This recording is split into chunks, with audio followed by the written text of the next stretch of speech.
सहनावतु सहनो भुनक्तु सह वीर्यकर्वावहै तेजस्विनावधीतमस्तु मा विद्विषावहै। ओम शांति शांति शांति। Namaste. I, Niharika, and I, Megha, are delighted to welcome you all to session 1 of Gyan Parv 25. Today's session brings together inspiring minds and thought-provoking ideas, and we are truly excited to begin. So, let's set the tone for an insightful and engaging discussion ahead. लेकिन कार्यक्रम को आगे बढ़ाने और दिशा देने से पूर्व आवश्यक है ज्ञान की अधिष्ठात्री देवी माँ सरस्वती के वंदन व आह्वान का।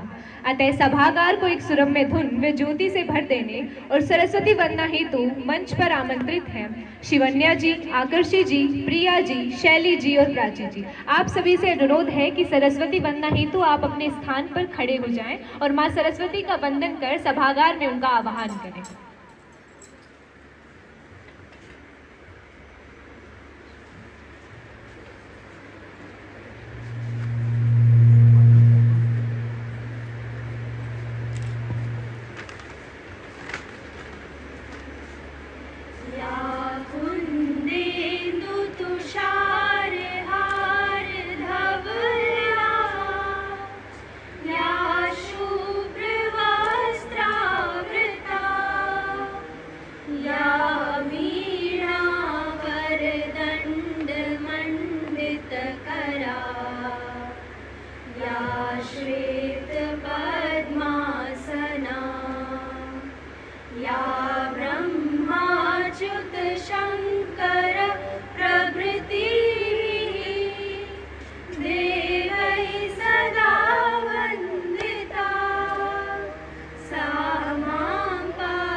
तथा ज्ञान के इस पर्व ज्ञान पर्व 2025 के सभी अतिथिगण हमारे साथ इस समय मंच पर उपस्थित हैं और उनकी उपस्थिति कार्यक्रम को एक नया वेग प्रदान कर रही है। सभागार में आप सभी के आगमन से प्रज्वलित रोशनी को लो देने और पंच तत्वों को इस सभागार का हिस्सा बनाने के लिए अब बारी है दीप प्रज्वलन की। सभी मंचासीन अतिथियों से अनुरोध है कि वो आगे आकर स्वयं की ज्योति से दूसरों को प्रकाशित करने वाले दीप का प्रज्वलन करें और इस आरंभ को एक नया वेग प्रदान करें। साथ ही भूपेंद्र जी भी मंच पर आमंत्रित हैं मंगलाचरण हेतु।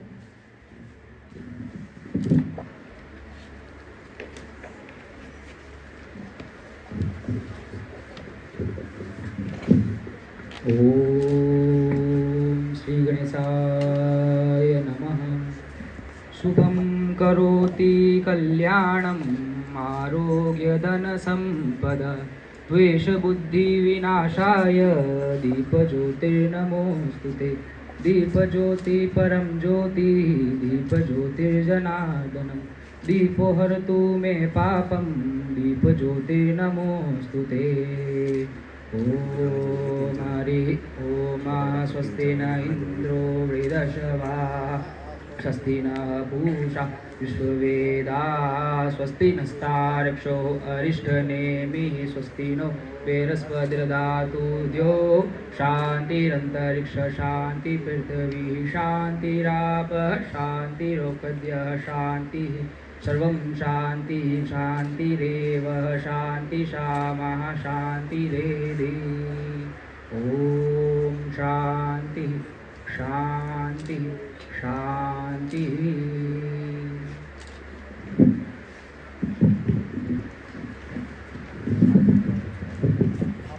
Now, let us take a moment to speak about the essence of today's celebration, Gyan Parv 25, the Festival of Knowledge.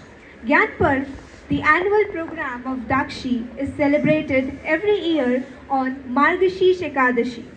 This year, Gyan Parv 25 themes revolves around the contribution of Shilpa Shastra traditions in the Indian knowledge system. Through this theme, we explore how art, architecture, and craftsmanship in ancient India were not merely aesthetic expressions, but reflections of deep philosophical, scientific, and cultural understandings. To beautifully align with this theme, the logo of Gyanparv 25 features Sri Dakshina Murti, the Adi Guru, and the eternal symbol of divine wisdom, representing the harmony of art, knowledge, and spiritual wisdom. Guided by Dakshi's motto, Sanskriti Gyan Ki, Gyanparv celebrates the sacred confluence of tradition and intellect, honoring India's timeless pursuit of knowledge.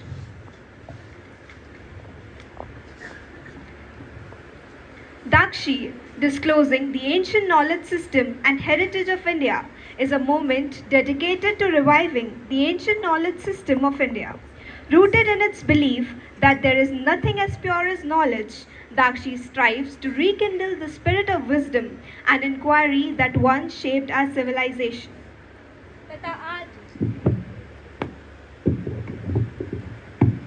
तथा आज इसी ज्ञान की संस्कृति को जानने के लिए प्रारंभ किए गए इस आंदोलन अर्थात दाक्षी आंदोलन के 3 वर्ष पूर्व होने के अवसर पर रामजस महाविद्यालय के सभागार में आयोजित ज्ञानपर्व 2025 के मुख्य अतिथि हैं प्रोफेसर भरत गुप्त सर। आप एक भारतीय शास्त्रीय संगीतज्ञ, नाट्य सिद्धांतकार, सितार और सुरबहार वादक, सांस्कृतिक विश्लेषक और समाचार पत्र स्तंभकार हैं। साथ ही आप दिल्ली विश्वविद्यालय से ही अंग्रेजी के सेवानिवृत्त प्रोफेसर भी हैं तथा चेहरे पर अनुभव की झलक और व्यक्तित्व में ज्ञान की चरितार्थिता का समन्वय लिए हुए भरत सर को 2025 में भारत सरकार द्वारा भारत के चौथे सर्वोच्च नागरिक सम्मान पद्मश्री से सम्मानित किया जा चुका है तथा साथ ही यह बताते हुए गौरवान्वित महसूस कर रहे हैं कि संगीत शास्त्र में उनके योगदान के चलते ही भारत के राष्ट्रपति द्वारा आपको संगीत नाटक अकादमी पुरस्कार से भी सम्मानित किया जा चुका है तथा आप वर्तमान समय में राष्ट्रीय नाट्य विद्यालय के उपाध्यक्ष व इंदिरा गांधी राष्ट्रीय कला केंद्र के ट्रस्टी के पद पर कार्यरत हैं। माननीय मुख्य अतिथि का यह गरिमामय परिचय भान करा रहा है कि आज विषय प्राचीन भारत की दृश्य संस्कृति में कला प्रदर्शन व इनका वर्तमान समय में महत्व पर चर्चा या व्याख्यान हमारे विचारों को निसंदेह एक दिशा प्रदान करेगा। Along with our chief guest, our guest of honor, Professor Ajay Kumar Verma, has also blessed us with his esteemed presence today. Professor Ajay Kumar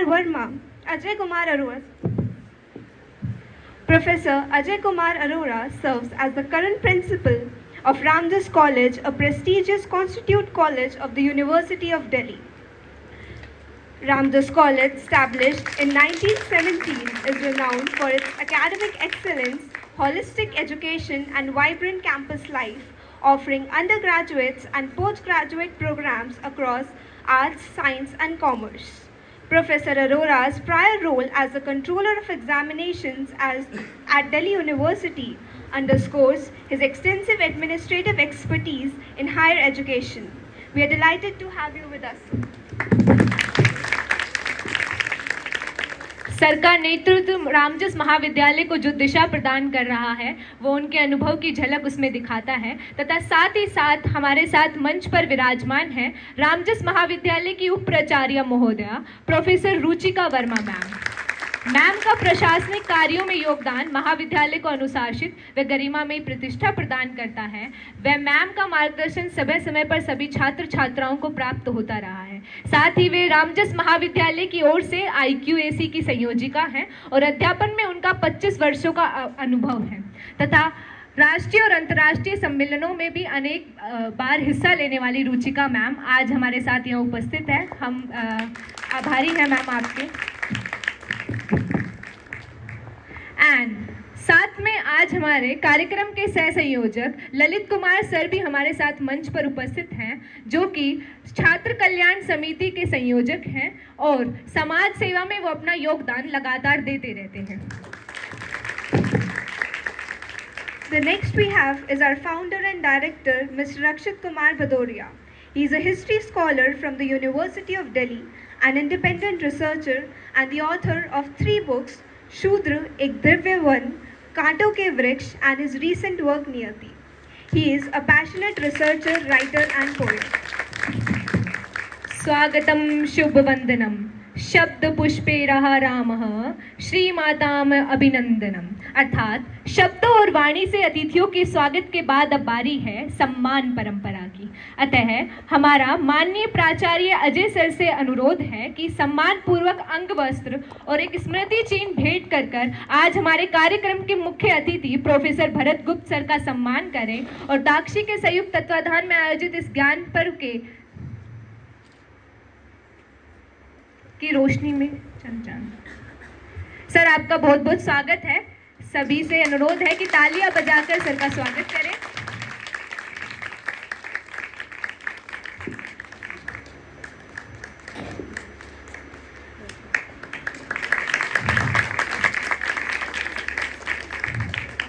इसी कड़ी में आगे बढ़ते हुए रुचिका वर्मा मैम से अनुरोध है कि वो एक स्मृति चिन्ह और शॉल भेंट कर प्रोफेसर अजय कुमार अरोरा सर का स्वागत व अभिनंदन प्रकट करें।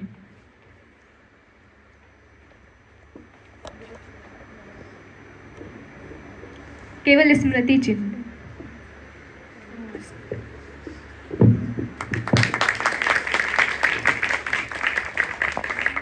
इसी कड़ी में आगे छात्र कल्याण समिति के कन्वीनर ललित कुमार सर से अनुरोध है कि वो अंगवस्त्र देकर हमारे साथ उपस्थित प्रोफेसर रुचिका वर्मा मैम का भी स्वागत करें और उनका अभिनंदन प्रकट करें।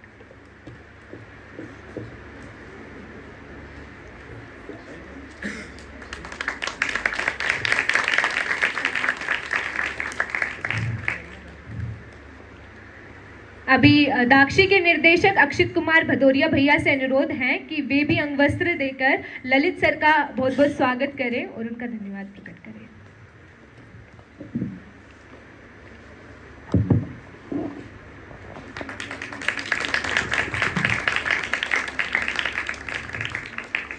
सभी अतिथि गणों का बहुत बहुत स्वागत है।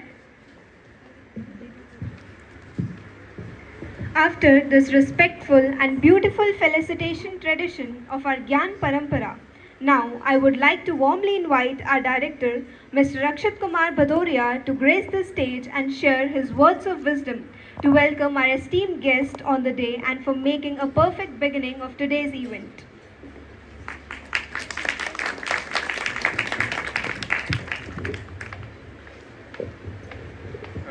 सर्वप्रथम माँ शारदे को नमन। यहाँ बैठे मंचासीन अतिथियों को भी हमारा सादर प्रणाम व अभिनंदन कि आप लोग अपना कीमती समय निकालकर इस कार्यक्रम में उपस्थित हुए।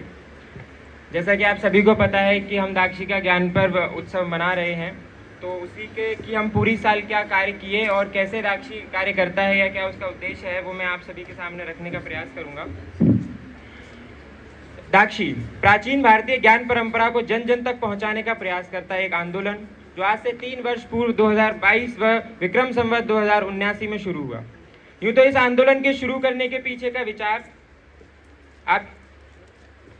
आपको इसके नाम मात्र से ज्ञात हो सकता है, परंतु इसके कार्य करने की श्रेणी व तरीका भिन्न है। हम भारतीय ज्ञान परंपरा के अलग अलग आयामों पर अपना कार्य करते हैं। दाक्षी प्राचीन भारतीय ज्ञान में न केवल धर्म और दर्शन की बात करता है, अपितु विज्ञान, रसायन शास्त्र, भौतिक विज्ञान, जीव विज्ञान, अर्थशास्त्र, पाकशास्त्र, राजनीतिक विज्ञान, गणित, साहित्य, इतिहास समेत सभी प्रकार के विषयों पर विचार विमर्श करती है। जब हम भारतीय ज्ञान परंपरा की ओर देखते हैं तो हम पाते हैं कि अपार ज्ञान और उस ज्ञान से ओतप्रोत ग्रंथ और उन ग्रंथों को लिखने वाले ऋषि मुनियों की भरमार इस देश में हमें देखने को दिखाई पड़ती है। हम उसी ज्ञान को आज के समाज के लिए कैसे प्रासंगिक बना सकते हैं, उस कार्य क्षेत्र में कार्य करने का प्रयास करते हैं। दाक्षी प्राचीन भारतीय ज्ञान को आज के समाज की समस्याओं को हल करने के लिए एक मार्ग प्रशस्त करना चाहती है, चाहे फिर वह समस्याएं प्रकृति से जुड़ी हों या समाज से। हमारे इस प्रयास में हम उस लक्ष्य तक पहुंचना चाहते हैं जहां हमारे पूर्वज हमें पहुंचाना चाहते थे। हम इस राष्ट्र के ज्ञान की संस्कृति, जो कि इस राष्ट्र का एकमात्र आधार है, उसको पुनः स्थापित करने का प्रयास कर रहे हैं। हम चाहते हैं कि पुनः लोग पढ़ें, ज्ञान को ग्रहण करें, शास्त्रार्थ करें, अपने मानकों को तर्क के आधार पर स्थापित करें। दाक्षी का ये विचार बड़ी दक्षता के साथ समाज और राष्ट्र हित में रखा जाए, हमारी ऐसी आशा है। दाक्षी सनातन के रक्षण की नहीं संरक्षण की बात करता है। सनातन अमर है, उसका रक्षण स्वयं ईश्वर करता है, उसे हमारे रक्षण की नहीं संरक्षण की आवश्यकता है और उसका केवल एक मार्ग है, संस्कृति ज्ञान की। इसी कार्य क्षेत्र में दाक्षी पिछले 3 वर्षों से अपना कार्य बड़ी ही निष्ठा से कर रही है। दाक्षी की स्थापना से लेकर आज तक दाक्षी के कार्यकर्ताओं ने लगभग 5 से अधिक पुस्तकें, 50 से अधिक रिसर्च पेपर्स, 100 से अधिक रिसर्च आर्टिकल्स व 300 से अधिक छोटे छोटे पत्र प्रकाशित किए हैं। इसके उपरांत 50 से अधिक प्रतियोगिताएं, कई सारे लेक्चर, सेमिनार समेत विचार विमर्श के लिए शास्त्रार्थों का भी आयोजन किया गया। ज्ञान पर्व के इस तीसरे संस्करण में के लिए विशेष रहा दाक्षी का नवचेतना, जिसमें कार्यकर्ताओं ने बढ़ चढ़कर हिस्सा लिया व बड़े सुंदर रिसर्च पेपर लिखे। इस वर्ष का हमारा रिसर्च का विषय रहा भारतीय ज्ञान परंपरा में शिल्प व कला का योगदान। दाक्षी गत वर्ष में दिल्ली विश्वविद्यालय के 15 से अधिक महाविद्यालयों समेत कई अन्य विश्वविद्यालयों में अपने आप को स्थापित करने में सफल रहा। इसके उपरांत दिल्ली विश्वविद्यालय समेत जवाहरलाल नेहरू विश्वविद्यालय, अम्बेडकर विश्वविद्यालय, शिवाजी विश्वविद्यालय, बनारस हिंदू विश्वविद्यालय, IIT दिल्ली, IIT बॉम्बे, गुरु घासीदास विश्वविद्यालय, पांडिचेरी विश्वविद्यालय समेत और प्रतिष्ठित संस्थानों से दाक्षी से कार्यकर्ता जुड़े। दाक्षी के कार्यकर्ताओं ने प्रकृति संरक्षण के लिए वृक्षारोपण जैसे कार्यक्रम भी किए, जिन्हें हमने भारतीय जवानों व वीरों को समर्पित किया। शिल्प शास्त्र के क्षेत्र में बड़े ही सुंदर रिसर्च पेपर अगम शास्त्र को प्रकाशित किया। दाक्षी ने गत वर्ष सर्टिफिकेट कोर्स समेत 5 से अधिक रिसर्च वर्कशॉप भी कराई एवं दाक्षी साहित्य परिषद व दाक्षी इतिहास पुराण परिषद की स्थापना भी की। इस वर्ष दाक्षी अपने ज्ञान पर्व पर 8 पुस्तकें प्रकाशित कर रहा है, जिसका अनावरण शीघ्र ही होगा। ये बहुत ही गर्व की बात है कि विद्यार्थियों द्वारा शुरू किया गया यह आंदोलन आज इस आयाम तक पहुंच पाया है। संस्कृति को कैसे रिसर्च के माध्यम से आज के समाज से जोड़ा जाए, इस क्षेत्र में दाक्षी कार्य करने का पूरा प्रयास करता है, आगे भी ऐसे ही प्रयास करता रहेगा। दाक्षी भारत के सभी युवाओं समेत जन गण से यह आग्रह करती है कि इस ज्ञान की संस्कृति का संरक्षण से हमारा समर्थन करें और इसमें बढ़ चढ़कर हिस्सा लें। इस वर्ष हम यह आयोजन रामजस महाविद्यालय में कर रहे हैं, जिसके लिए निसंदेही हम रामजस महाविद्यालय के प्राचार्य प्रोफेसर अजय अरोड़ा जी, उप प्राचार्य प्रोफेसर रुचिका वर्मा जी, प्रशांत आर्वे जी और ललित कुमार जी को धन्यवाद ज्ञापित करते हैं। एवं हमारे मुख्य अतिथि प्रोफेसर भरत गुप्त सर ने अपने कीमती समय से हमें समय दिया, उसके लिए उनका बहुत बहुत आभार और बहुत बहुत धन्यवाद ज्ञापित करते हैं। Thank you so much sir.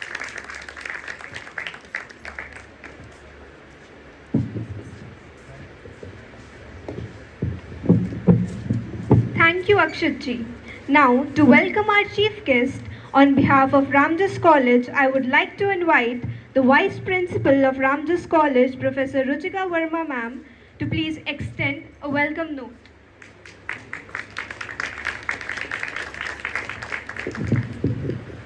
नमस्कार सभी को। प्रोफेसर भरत गुप्त जी,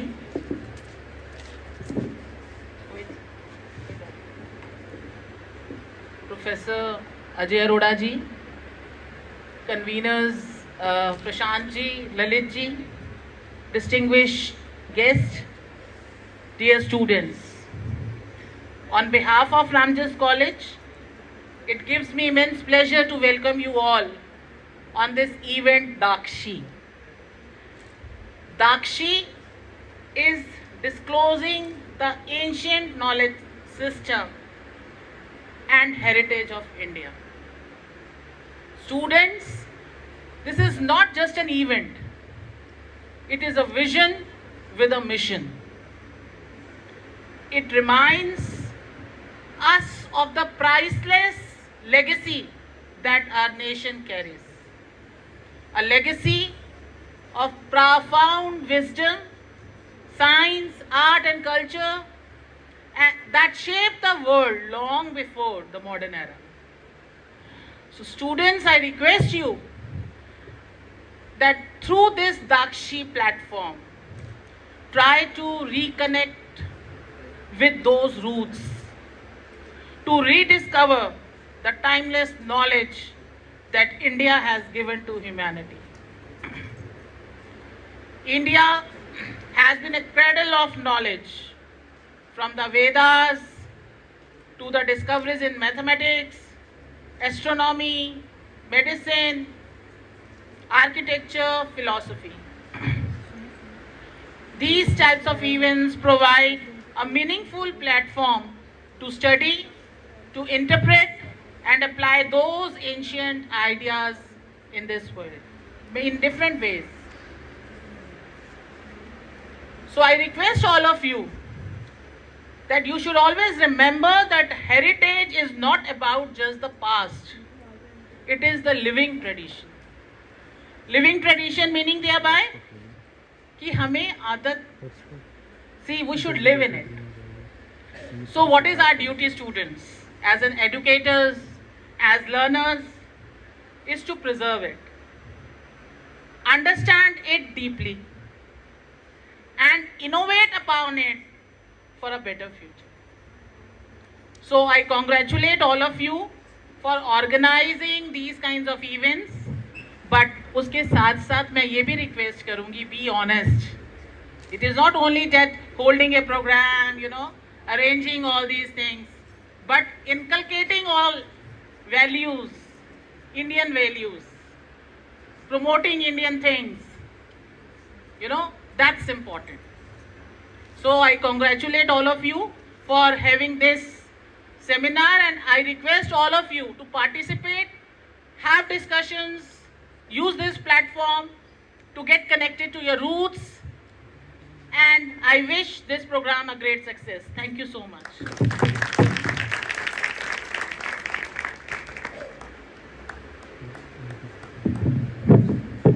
मैम, आपके अमूल्य वचनों और मार्गदर्शन के लिए बहुत बहुत धन्यवाद. Now we move on to another proud and significant moment of Gyan-Parv 2025, the inauguration of Dakshi publication. Each year, Dakshi celebrates its commitment to the culture of knowledge through a series of scholar and creative publications that reflect its research. सभी publications में भारतीय ज्ञान परंपरा के अनेक पहलुओं पर कार्य किया गया है और दाक्षी के सभी कार्यकर्ताओं द्वारा वर्ष भर जो कार्य किया जाता है उनका संकलन इन पत्रिकाओं में है, जो कि ज्ञान पर्व के मुख्य उद्देश्य को कहीं ना कहीं परिपूर्ण करता है.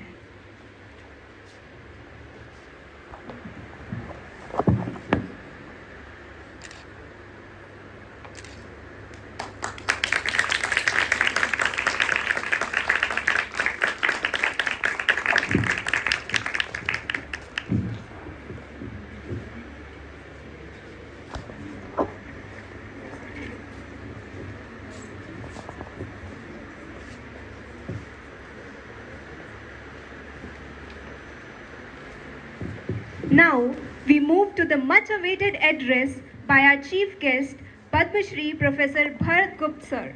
He will be guiding us on a profound and insightful theme, performing arts as visual cultures in ancient India and its relevance in present times.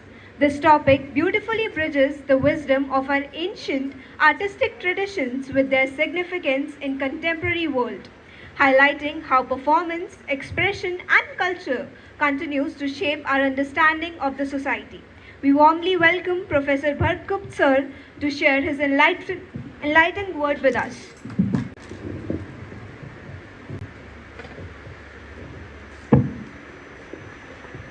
Shri गुरुभ्यो नमः. अगर कोई अपने घर लौटता है तो उसको सबसे ज़्यादा खुशी होती है. सारे संसार में घूमने के बाद भी अंत में इच्छा क्या होती है कि मैं अपने घर जाकर विश्राम करूं और यात्रा का अंत हो. तो दिल्ली विश्वविद्यालय में आना, रामजस कॉलेज में आना, ये मेरे लिए घर लौटने जैसा है. मैंने इस विश्वविद्यालय में 5 वर्ष पढ़ाई करी. उस समय जब शायद आपके पिताजी बड़े युवा होंगे, माताजी शायद पढ़ती होंगी.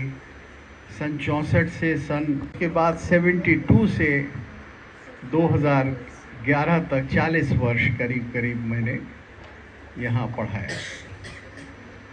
तो दिल्ली विश्वविद्यालय आना तो बिल्कुल घर आने जैसा है. और तो इसलिए आप लोगों के बीच में आकर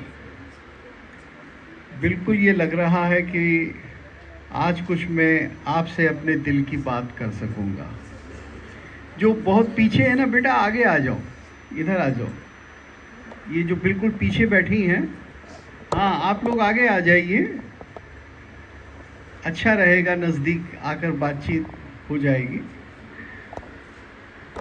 और मुझे मेरे ख्याल से कोई कितना समय है बोलने के लिए? 1 घंटे का समय है, तो मैं इसमें 30-35 मिनट बोलूँगा और उसके बाद मैं आपसे कहूँगा कि आप अपने निस्संकोच प्रश्न पूछें, बात करें और हमारा एक आपस में डायलॉग हो, संवाद हो। अब देखिए, विषय रखा गया है भारत की कलाएं, कलात्मक इतिहास और उसका हमसे क्या संबंध है। अब ज़माना थोड़ा बदल गया है। अगर किसी का बेटा ये कहता है कि मैं फिल्म एक्टर बनना चाहता हूँ, तो अक्सर माँ बाप कहते हैं हाँ हम मदद कर देंगे, तुम्हारी कोशिश करेंगे, कहीं पढ़ना लिखना सीख लो, कहीं एक्टर के कोर्स ज्वाइन कर लो। लेकिन एक बार जब मैंने अपने पिता से कहा कि मैं ड्रामा करना चाहता हूँ, तो उन्होंने कहा कि घर के बाहर करना, घर के बाहर रहना। तो वो ज़माना था कि जो किसी न किसी प्रकार की कला करना चाहता था, उसको एक बेकार का, नकारा या गैर जिम्मेदार व्यक्ति माना जाता था।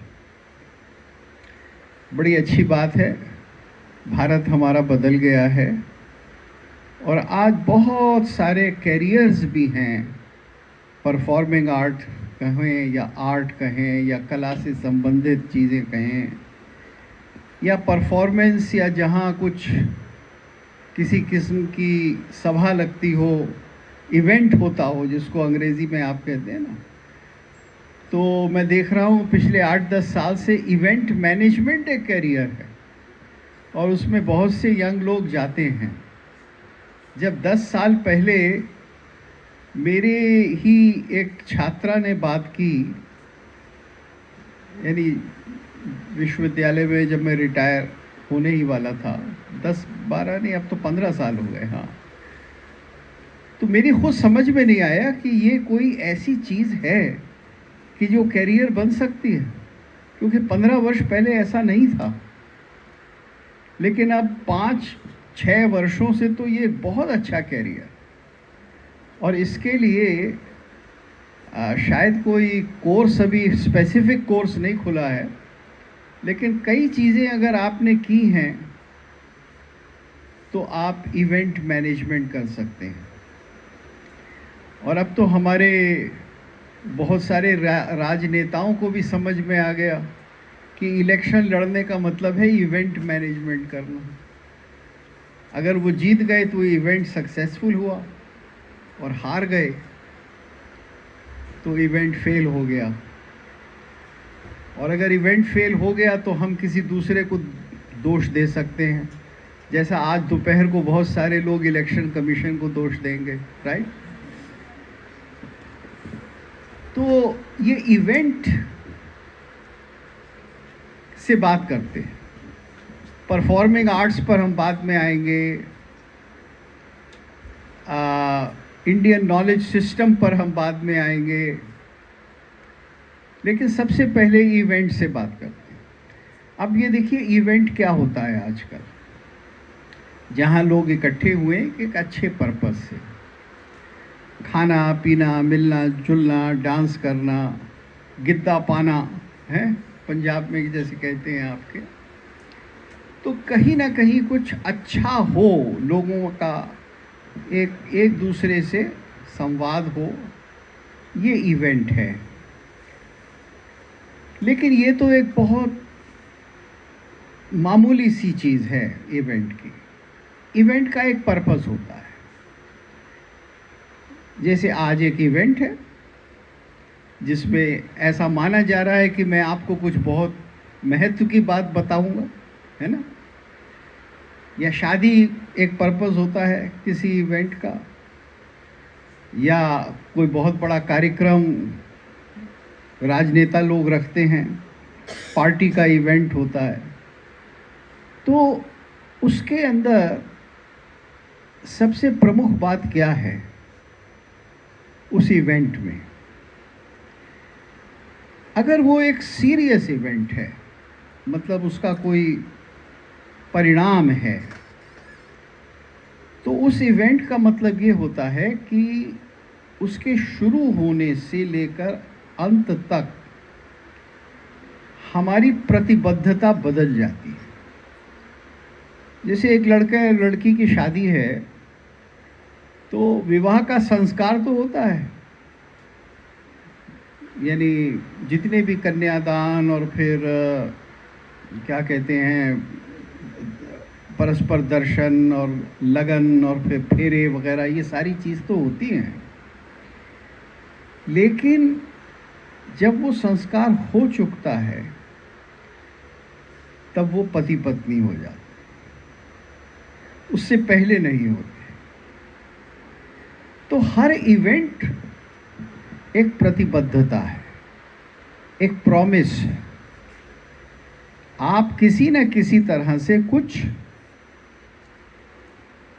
एक अंडरटेकिंग लेते हैं कि मैं ऐसा करूंगी, ये मेरे जीवन में अब प्रमुख होगा, और आप उससे बंधते हैं। ये बंधना जो है वो इवेंट का असली मतलब है कि आपने ये क्यों किया, कुछ हासिल किया।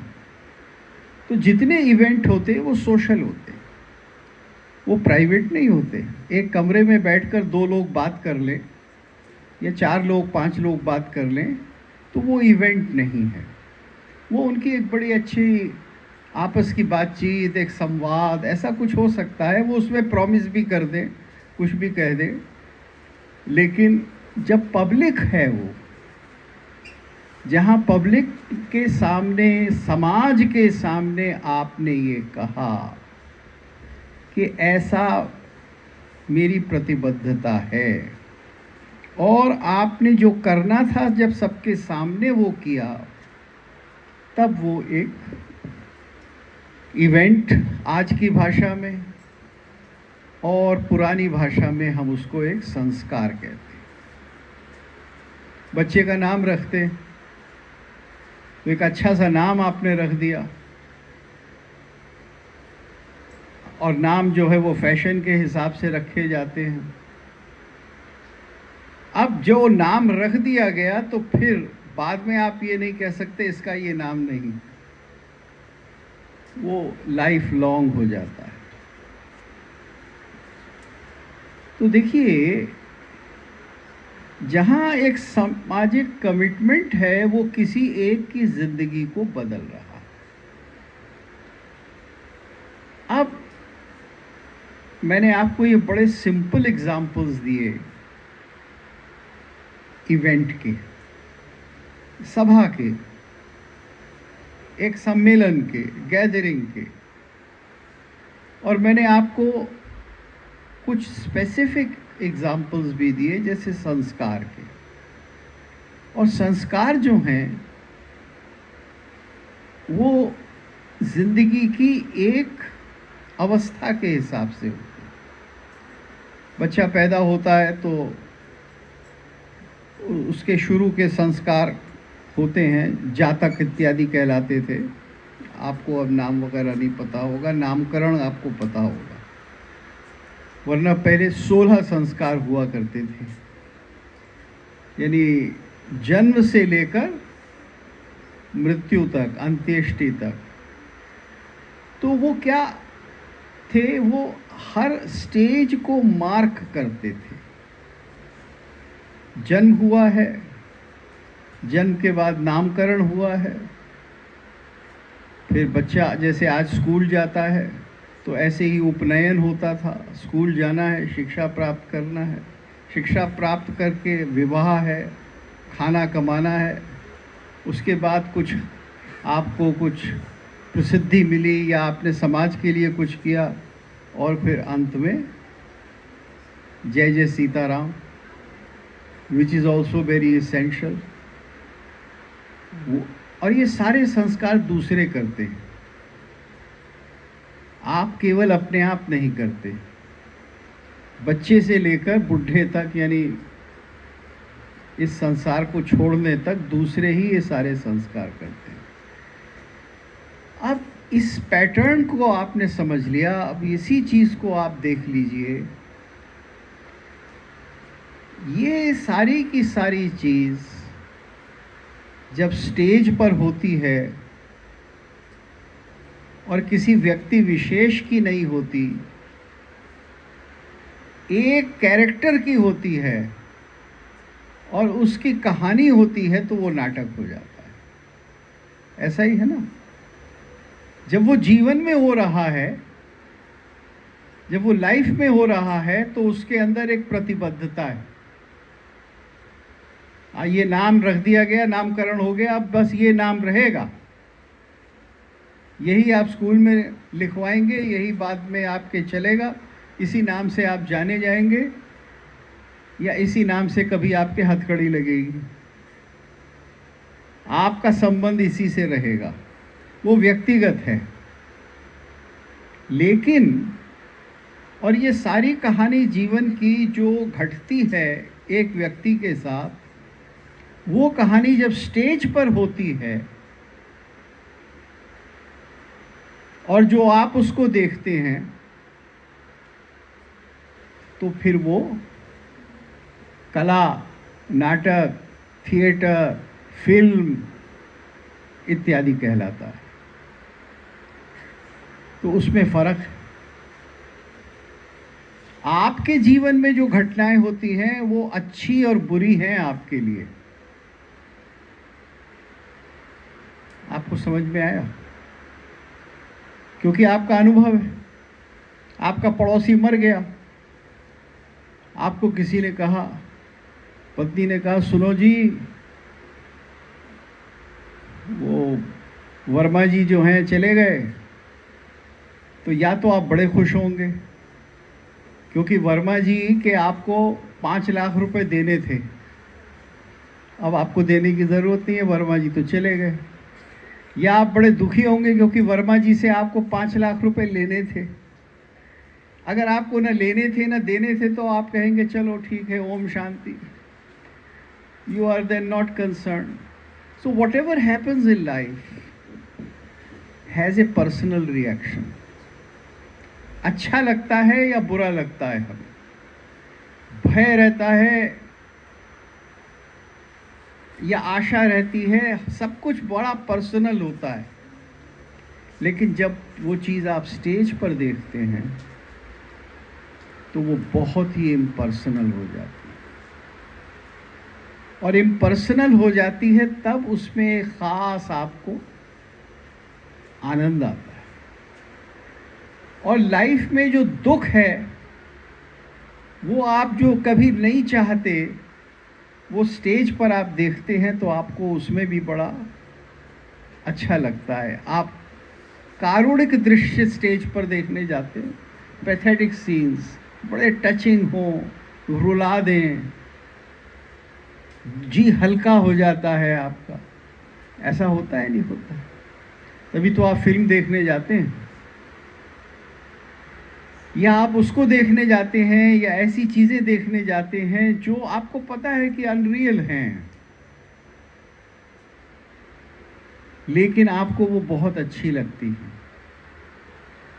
और अगर वहाँ कुछ अनिष्ट भी होता है तो भी आप उसको स्वीकार कर लेते हैं, आपको पर्सनल कुछ दुख नहीं होता, क्योंकि वो एक कहानी है। तो कला क्या करती है, देखिए, जो जीवन का अनुभव है, सुख और दुख है, जो अच्छा और बुरा है, कला उसको एक अजीब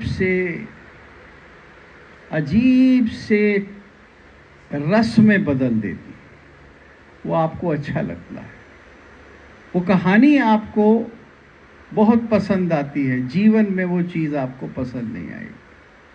और वो सारे दृश्य, डरावने दृश्य भी आप देखने जाते हैं, लाइफ में आप नहीं देखना चाहेंगे डायनासोर लेकिन आप फिल्म देखेंगे डायनासोर के ऊपर जाके बार बार।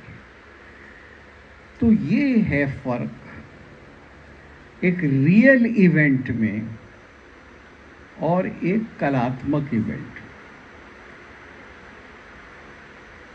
अब मैं आपको ये संबंध बता रहा हूं कि किस तरह से जीवन के जो इवेंट्स हैं वही स्टेज के ऊपर जब होते हैं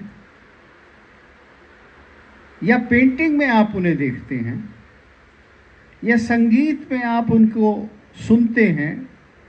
संगीत में भी एक दृश्य बनाया जाता है ना, एक इवेंट होता है उसमें भी। तो कला के द्वारा जो चीज़ आपको दिखाई जाती है उससे आपको जो विशिष्ट आनंद आता है वो आपको जीवन में कभी नहीं मिलता। क्या पॉसिबल है ऐसा लाइफ में? आप बताइए। जो चीज़ अनप्लेजेंट है वो आपको बड़ी अच्छी लगती है। आप जीवन में नहीं चाहेंगी कि आपका प्रेमी जो है वो छूट जाए आपसे या धोखा दे आपको, लेकिन नाटक में आप देखने जाएंगे, अरे वाह अब तो धोखा दे दिया इसने, कितना नालायक है, कितना दुष्ट है ये। और फिर उसकी दुष्टता और फिर किसने उसको मारा और फिर क्या हुआ, फिर उसको कैसे सज़ा मिली, ये सब बहुत अच्छा लगता है। लेकिन लाइफ में कोई नहीं चाहता कि ऐसा कुछ भी अनप्लेजेंट हो।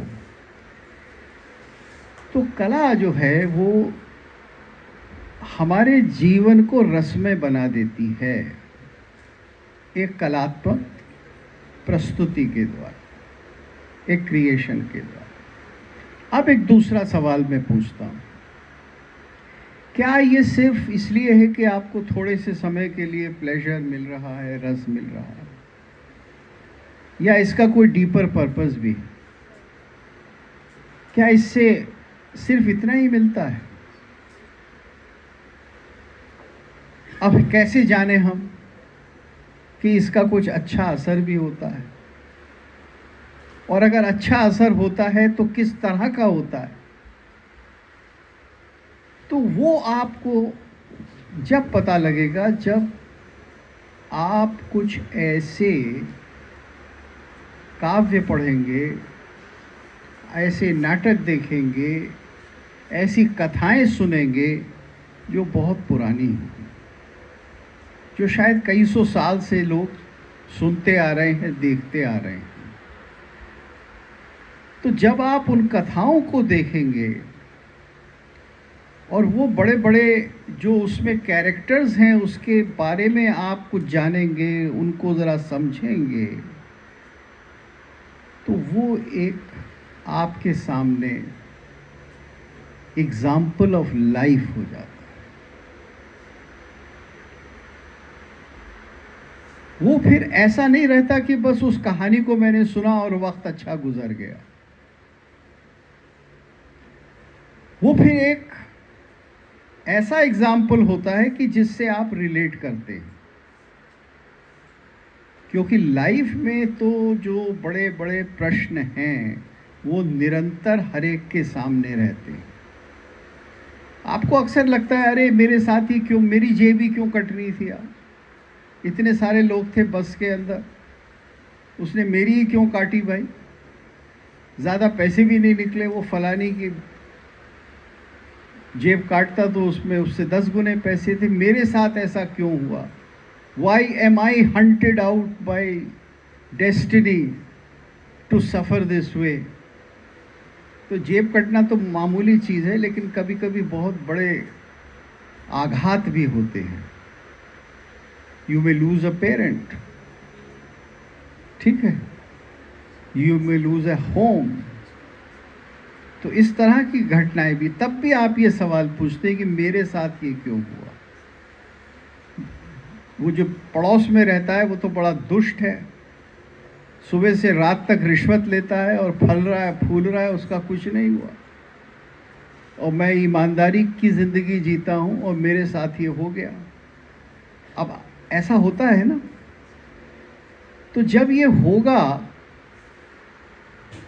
तो अब आप सोचेंगे और फिर आप पूछने जाएंगे कि किसके साथ ऐसा हुआ, उसने क्या इसका हल निकाला, तो आपको साहित्य में ही जाना पड़ेगा। पड़ोस के पास या यहाँ वहाँ नहीं जवाब मिलेगा। आपको लोग कहानियाँ भी सुनाएंगे, हाँ मेरे साथ भी हुआ था, तो उससे कोई आपको ख़ास फर्क नहीं पड़ता है। अगर आपके साथ ये दुर्घटना हुई है तो आपको काव्य में देखना पड़ेगा, लिटरेचर में देखना पड़ेगा कि ऐसी घटनाएं और किसके साथ, धोखाधड़ी किसके साथ हुई। किसी ने कुछ प्रॉमिस किया, जैसे महाभारत में वो गेम ऑफ डाइस है ना, द्यूत क्रीड़ा है, तो वो तो द्यूत खेलने के लिए, यानी एक तरह से चौपड़ खेलने के लिए बुलाया गया था ना 5 पांडवों को, उनके ताऊ धृतराष्ट्र के द्वारा, और कि आइए we'll have a nice game, बहुत बड़ा मैंने सेटअप किया है, आपको मैं बहुत वेलकम करूंगा, there is a great event, और वहाँ हम ये खेलेंगे। लेकिन वो खेल के अंदर ही प्रॉमिस ले लिया, दाव लगाया गया और उनको पूरी तरह से बर्बाद कर दिया गया। तो फिर क्या होता है, फिर पांडव क्या करते हैं, ये जो एग्जाम्पल मिलेगा आपको लाइफ का, ये आपको लिटरेचर में मिलता है, ये आपको काव्य में ही मिलता है, ये आपको कहानी में मिलता है।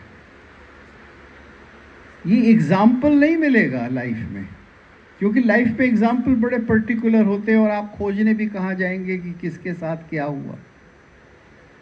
But literature provides you so many examples, and literature of the world provides you example from different times and different countries. Therefore, the purpose of art is not only to provide a pleasure, यानी एक पास time नहीं होता कि 2 घंटे 4 घंटे हमारे अच्छे गुजर जाएंगे, बट हमें कुछ ऐसे एग्जाम्पल्स मिलेंगे जो हमारी लाइफ में काम आएंगे। क्योंकि ये तो लाइफ में up and down, Fortune and misfortune, ये तो सबके साथ होना है। ऐसा तो हो ही नहीं सकता कि ज़िंदगी में दुख ना हो, ज़िंदगी में दुर्घटनाएं ना हो, ज़िंदगी में लॉस ना हो, ऐसा तो नहीं हो सकता। तो वो जो समय है और वो जो जीवन की घटना दुर्घटना है, उसमें किसने क्या किया अपने आप को जिंदा रखने के लिए, और आगे जाकर वो कैसे विजयी हुआ, इसका एग्जाम्पल कहाँ मिलेगा आपको? Only in literature, only in poetry. अब देखिए, ये चीज़ें जो सैकड़ों साल से प्रिजर्व की गई हैं, इन्हीं को हम इंडियन नॉलेज सिस्टम कहते हैं, और कुछ नहीं होता है। ये जो आजकल एक फ्रेज़ आप बहुत सुनते हैं, इंडियन नॉलेज सिस्टम, और ये सवाल उठ रहा है कि क्या इसको पढ़ाया जाए, कितना पढ़ाया जाए, स्कूल और कॉलेज में आपको इसके बारे में बताया जाए, तो अंग्रेज़ी में उसको इंडियन नॉलेज सिस्टम कह रहे हैं। लेकिन वास्तव में क्या है वो? वास्तव में वो हमारा जितना लिटरेचर है, हमारा जितना साहित्य है, जिसके अंदर ही हमारी फिलॉसफी है, जिसके अंदर ही हमारे जीवन के तरीक़े हैं, वो वही तो है। आप उसको अगर हिंदी या संस्कृत में कहना है, भारी भरकम भाषा में, तो उसको शास्त्र कह दीजिए, काव्य शास्त्र, नाट्य शास्त्र वगैरह वगैरह। लेकिन सरल भाषा में कहना है तो वो आपकी प्राचीन कहानियाँ हैं, किस्सा है, और तो कुछ नहीं है। और वो ही तरह तरह से आपके सामने रखा जाता है। कभी स्टेज पर उसका मंचन होता है, कभी वो आपको सुना दिया जाता है, कभी उसकी कथा होती है, कभी उसके ऊपर और कुछ कथा लिखी जाती है, नॉवेल लिखा जाता है तो वो वही चीज़ जो लौट लौट कर आती रहती है। तब हमने उसको इतना महत्व क्यों दिया? तो एक तो इसलिए दिया कि वो जीवन का जितना भी संघर्ष है, दुख है, उसको एक प्रकार के रस में परिवर्तित कर देता। देखिए, जब तक आप ये नहीं समझेंगे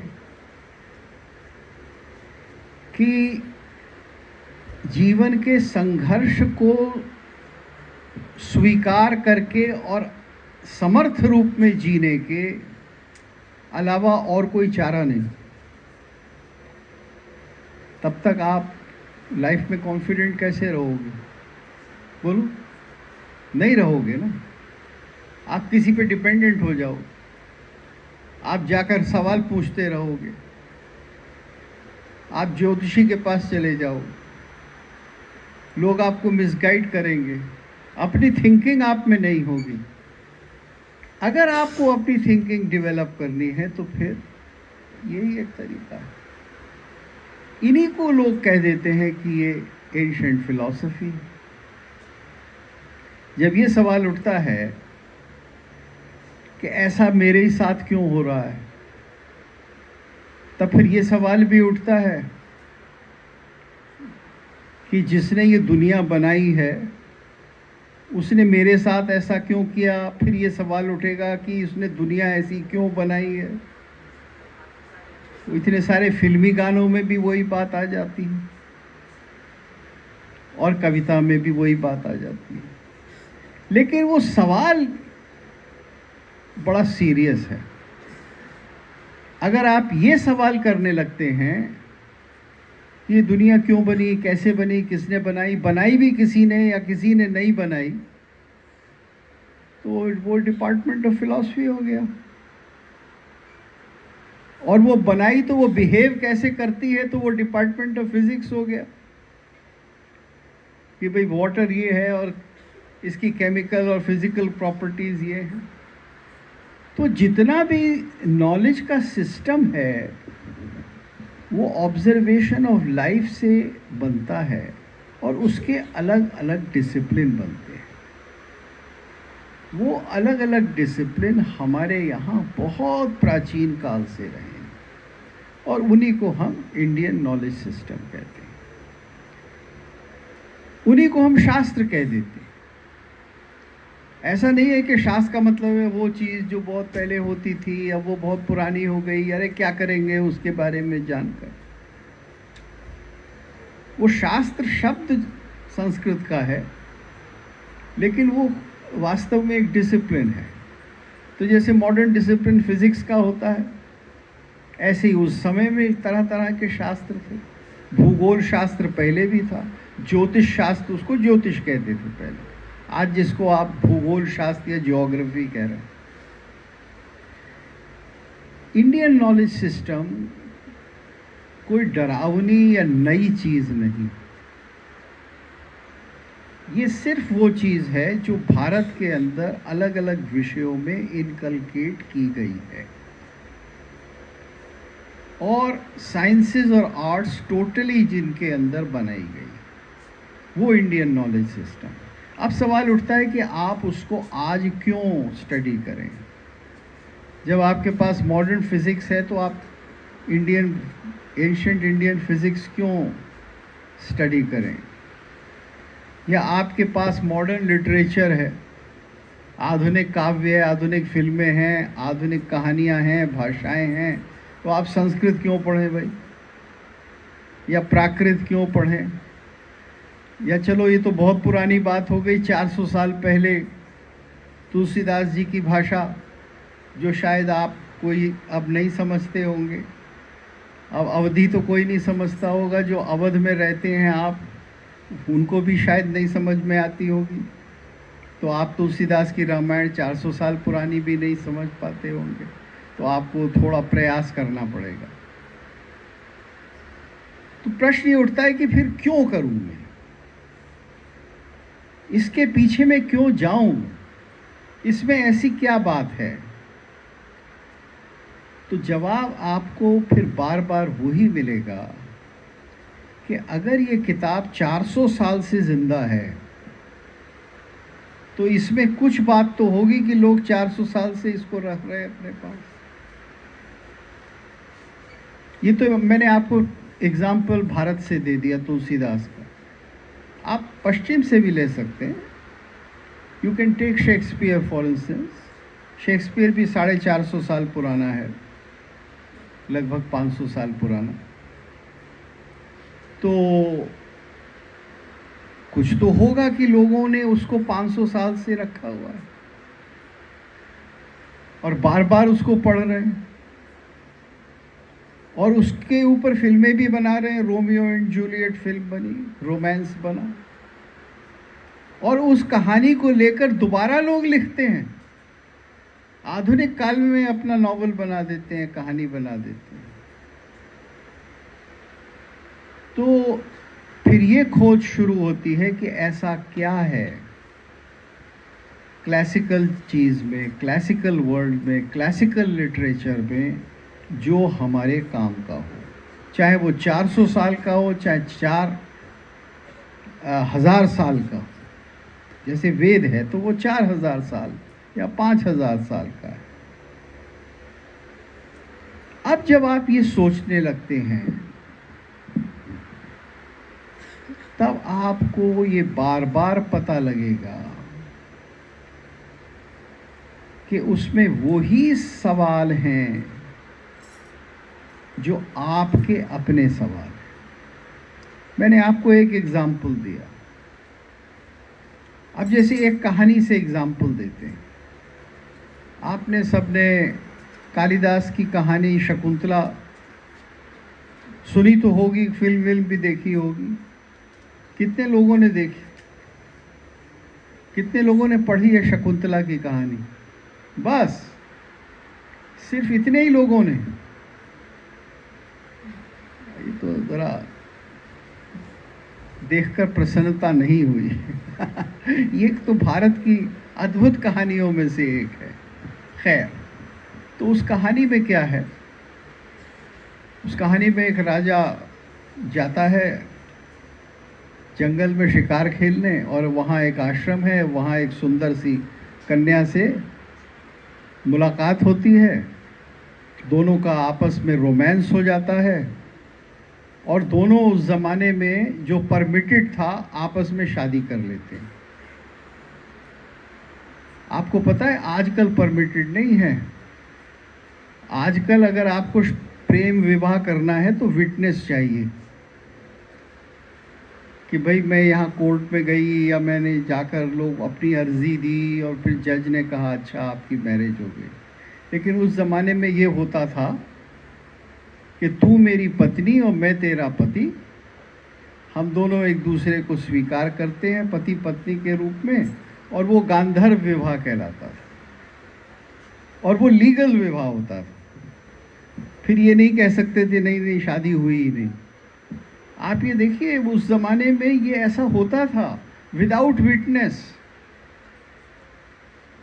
आप मुझे बता दो आज दुनिया का कोई देश है जो विदाउट विटनेस किसी की शादी को लीगल मानता हो?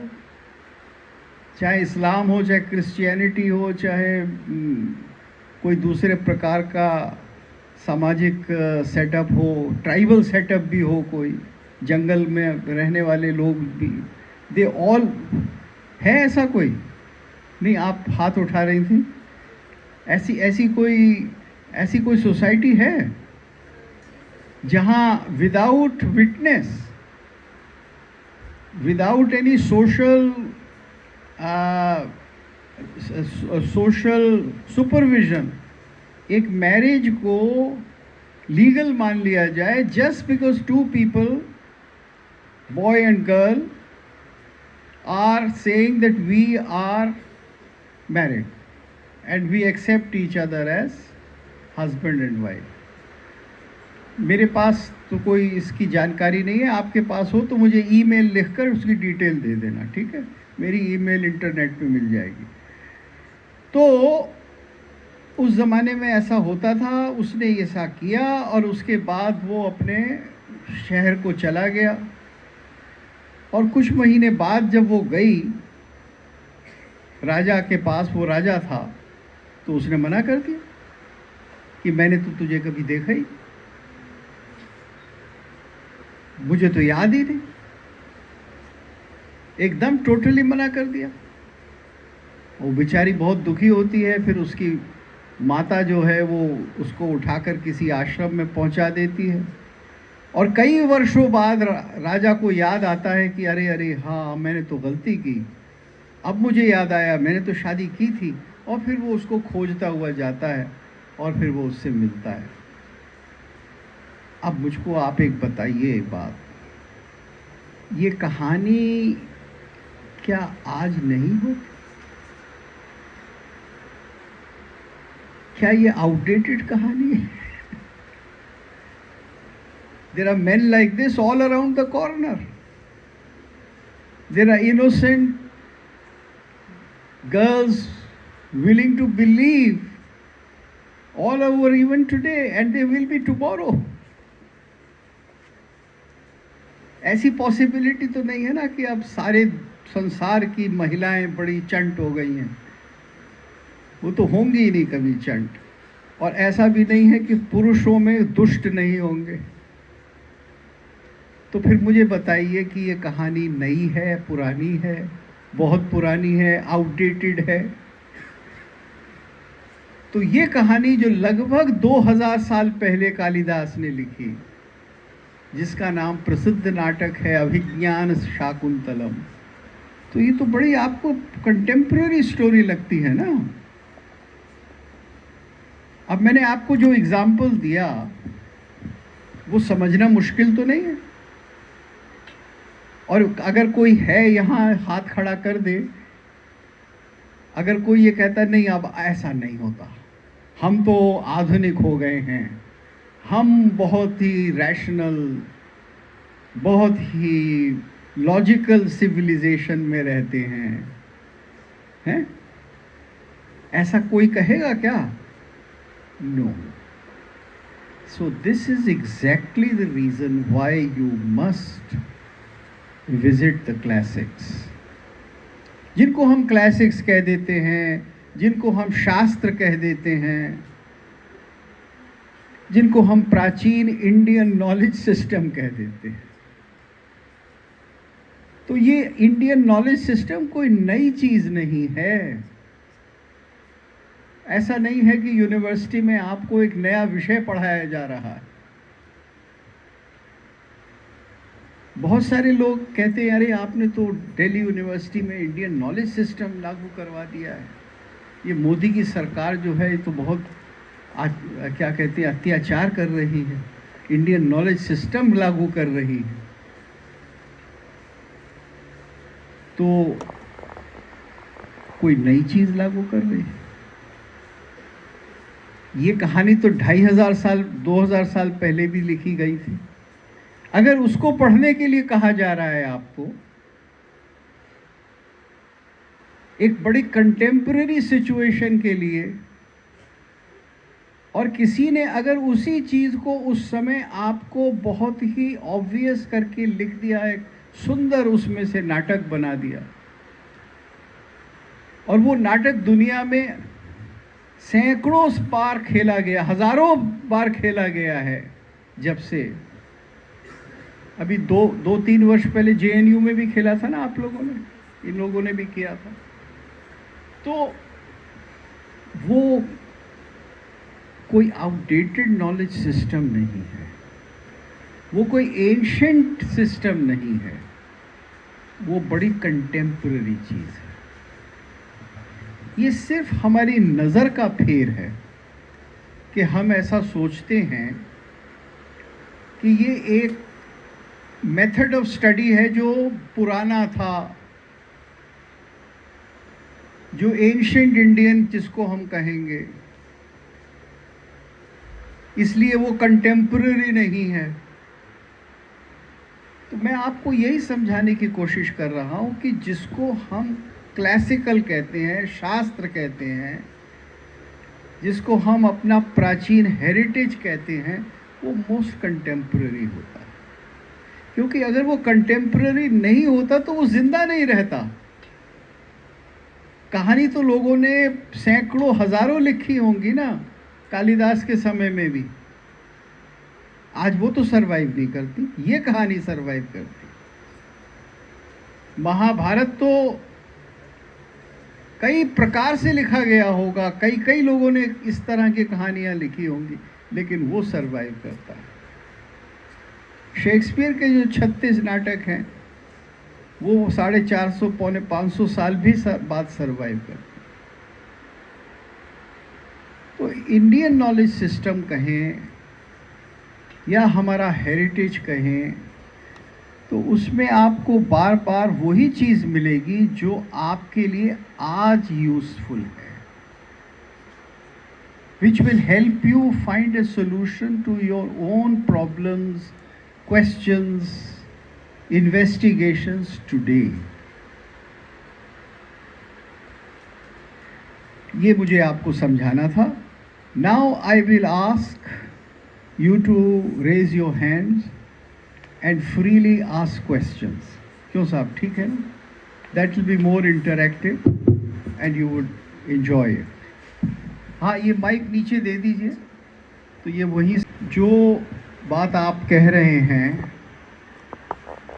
ये भी मैं पिछले शायद 50 साल से सुन रहा हूँ, भुगत रहा हूँ. जब मैं इस यूनिवर्सिटी में पढ़ने आया 1964 में, और मैंने इंग्लिश ऑनर्स पढ़ना शुरू किया एट सेंट स्टीफेंस कॉलेज, तो उस समय इंग्लिश ऑनर्स में, क्योंकि Shakespeare was part of English literature और वो सारा जितना था वो, लेकिन जितने लोग इंग्लिश लिटरेचर पढ़ाते थे और पढ़ते थे, वो कोई इंडियन टेक्स्ट नहीं पढ़ता. मैंने पढ़े थे. मैंने वेस्टर्न टेक्स्ट भी पढ़ना शुरू किया और 5 साल में मैंने क्लासिकल इंडियन टेक्स्ट भी पढ़ लिए.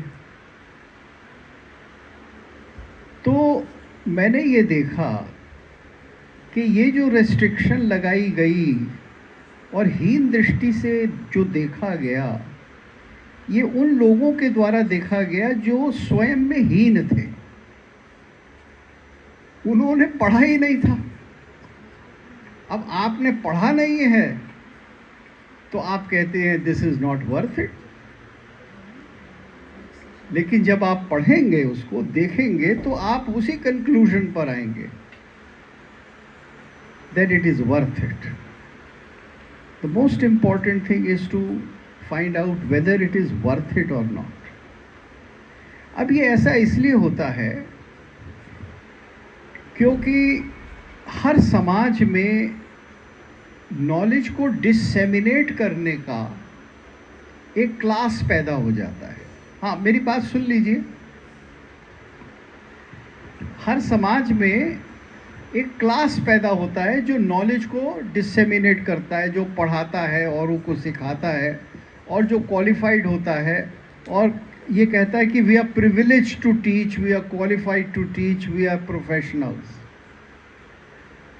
अब वो समाज नहीं चाहता कि जो उनसे अलग किसी चीज़ को जानता हो, अलग किसी चीज़ को समझता हो, उसको भी कोई अधिकार या शेयर इन पावर मिले.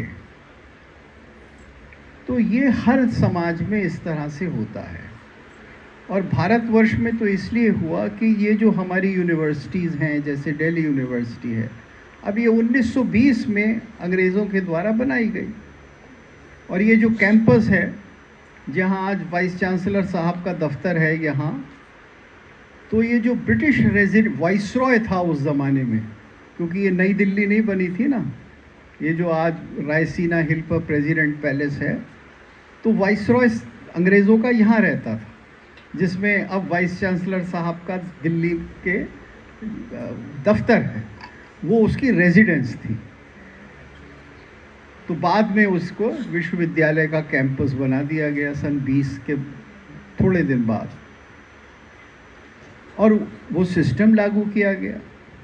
तो जो इंग्लैंड में पढ़ाया जाता था ब्यूरोक्रेसी के लिए या एक क्लास बनाने के लिए, to manage the social systems, administrative system, military system, economic system, वो हमारे यहाँ लागू हुआ।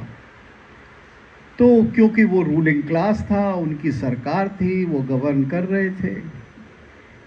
फिर जब सन 47 में ट्रांसफ़र ऑफ पावर हुआ ब्रिटिश से इंडियन पॉपुलेशन को, तो जिन लोगों ने पावर ली वो भी इंग्लैंड जाके ही पढ़ के आए थे।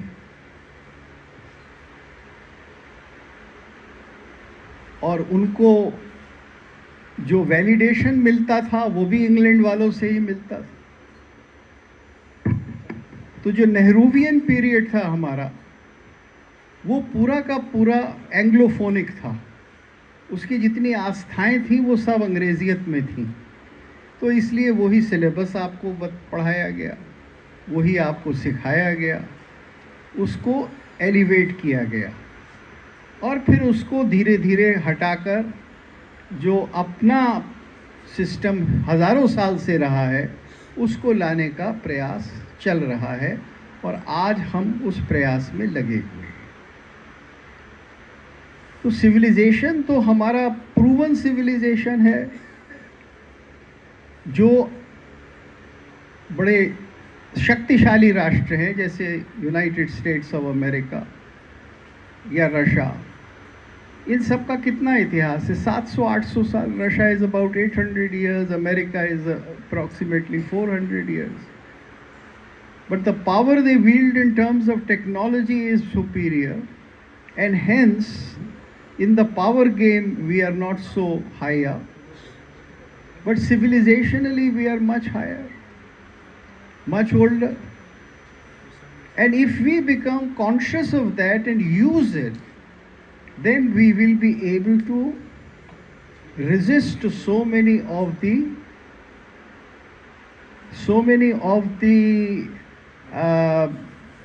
mortal attacks on our civilization. हमारी संस्कृति पर जो प्रहार होते हैं, जिन आइडियोलॉजीज़ के द्वारा होते हैं, अब ये 4 दिन पहले हुआ ना दिल्ली में, तो आप इसे कैसे कॉम्बैट करेंगे? सिर्फ पुलिस से नहीं करेंगे। It has to be done in terms of what is right and wrong. Values का युद्ध है ये, कि क्या आप टेररिज्म के द्वारा उन वैल्यूज़ को लाना चाह रहे हैं जो सिविलाइजेशन के अलग हैं? क्या वो पॉसिबल है? तो इसके ऊपर तो विचार होगा ना। तो विचार करने कहाँ जाएंगे? उन्हीं टेक्स्ट पर जाएंगे। This is the answer to your question. हाँ जी, मोर, यस, बोलिए। हाँ, यू आर ऑडिबल।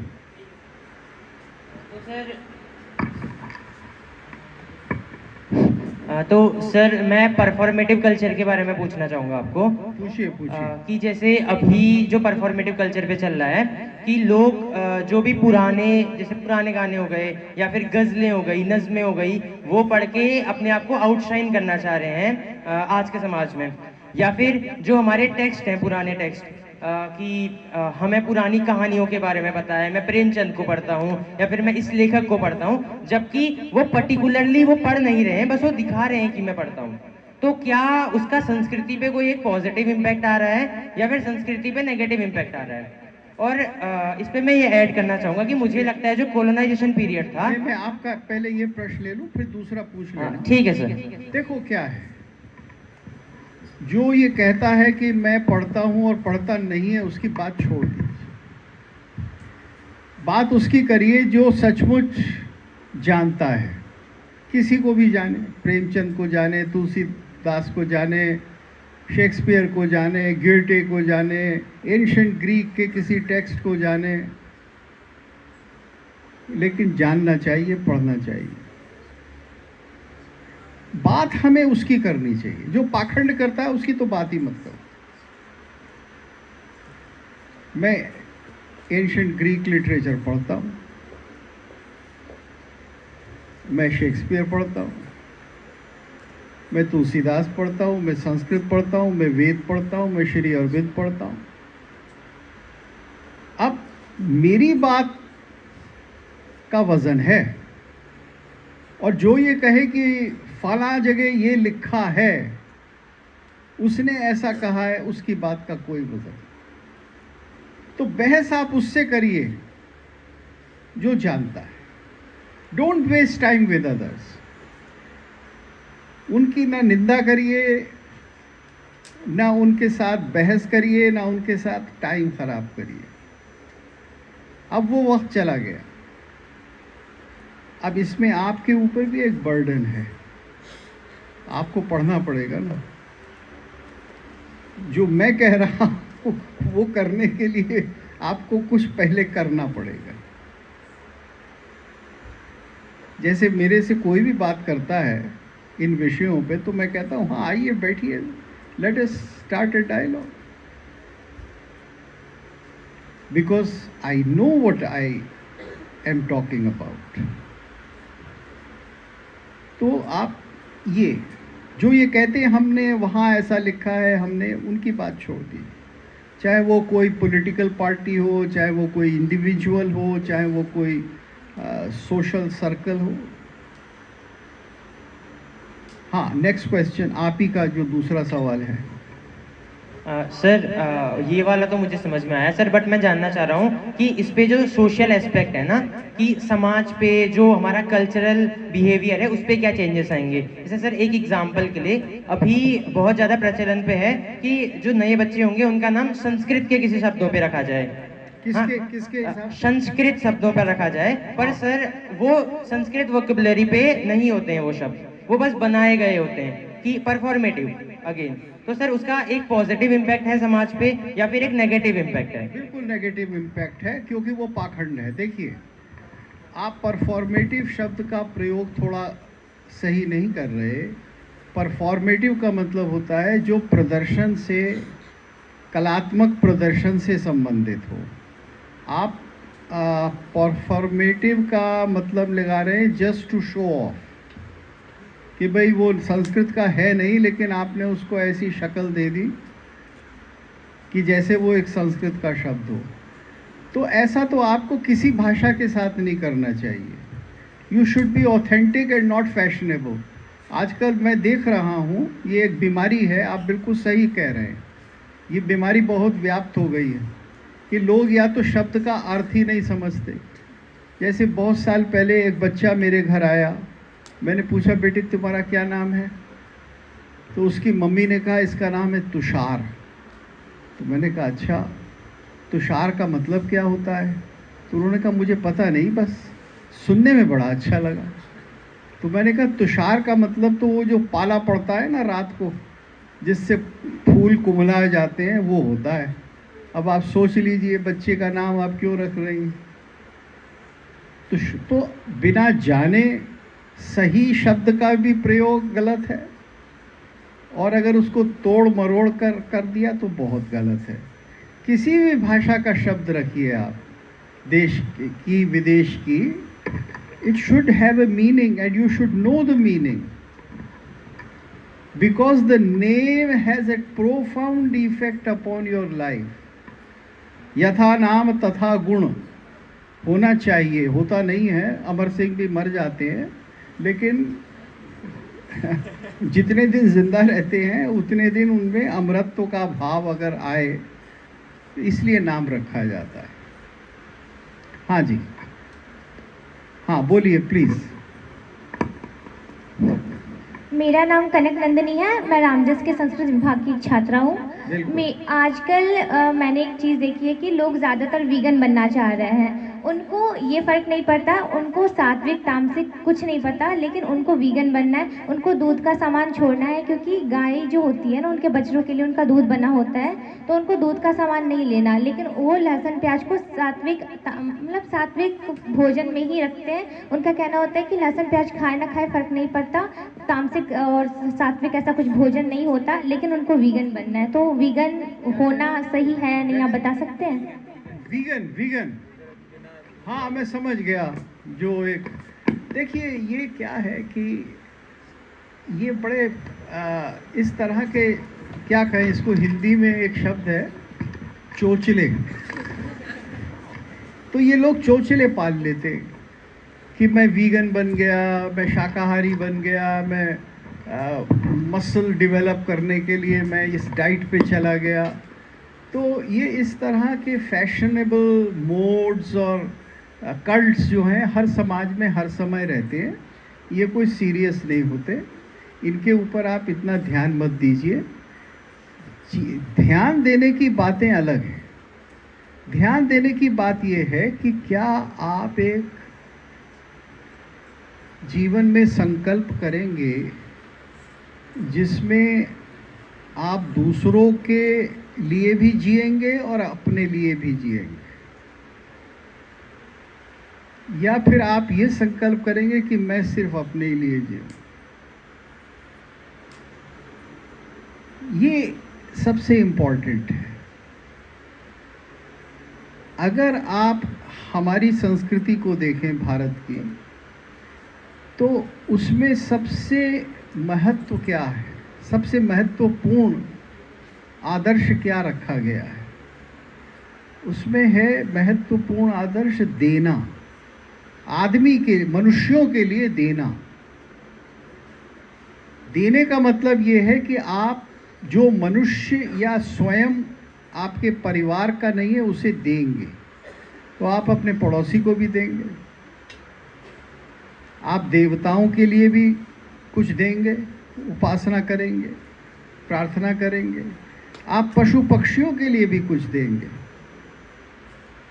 और आप जो निर्जीव हैं, पहाड़ है, पत्थर है, उसके लिए भी कुछ देंगे, क्योंकि आप उसको डिस्ट्रॉय नहीं करेंगे। So the fundamental thing is, what are the values of your tradition and culture? वो कौन सी वैल्यूज़ हैं जो एलिवेटेड हैं आपके? जैसे मैं आपको बताता हूँ, हमारे यहाँ 5 प्रकार के ऋण माने गए हैं, that this is what we owe।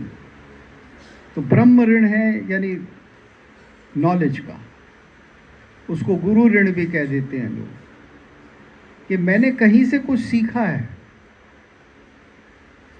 तो जब सीखा है और लिया है तो मेरा क्या ऑब्लिगेशन है कि मैं सिखाऊं। गुरुजी का लोटा मांझना ये ऑब्लिगेशन नहीं है। बहुत से लोग कहेंगे नहीं नहीं, गुरुजी की सेवा करो, गुरु ब्रह्मा गुरु विष्णु, हाँ, but how? By teaching yourself to those who don't know. तो ऋण ऐसे उतरता है। माता पिता का ऋण है, वो इसलिए कैसे उतरेगा? केवल उनकी देखभाल करके नहीं उतरेगा। By having a family and प्रोक्रिएटिंग and raising responsible citizens. आप ऐसे सिटीजन बड़ा करेंगे, लड़की और लड़का,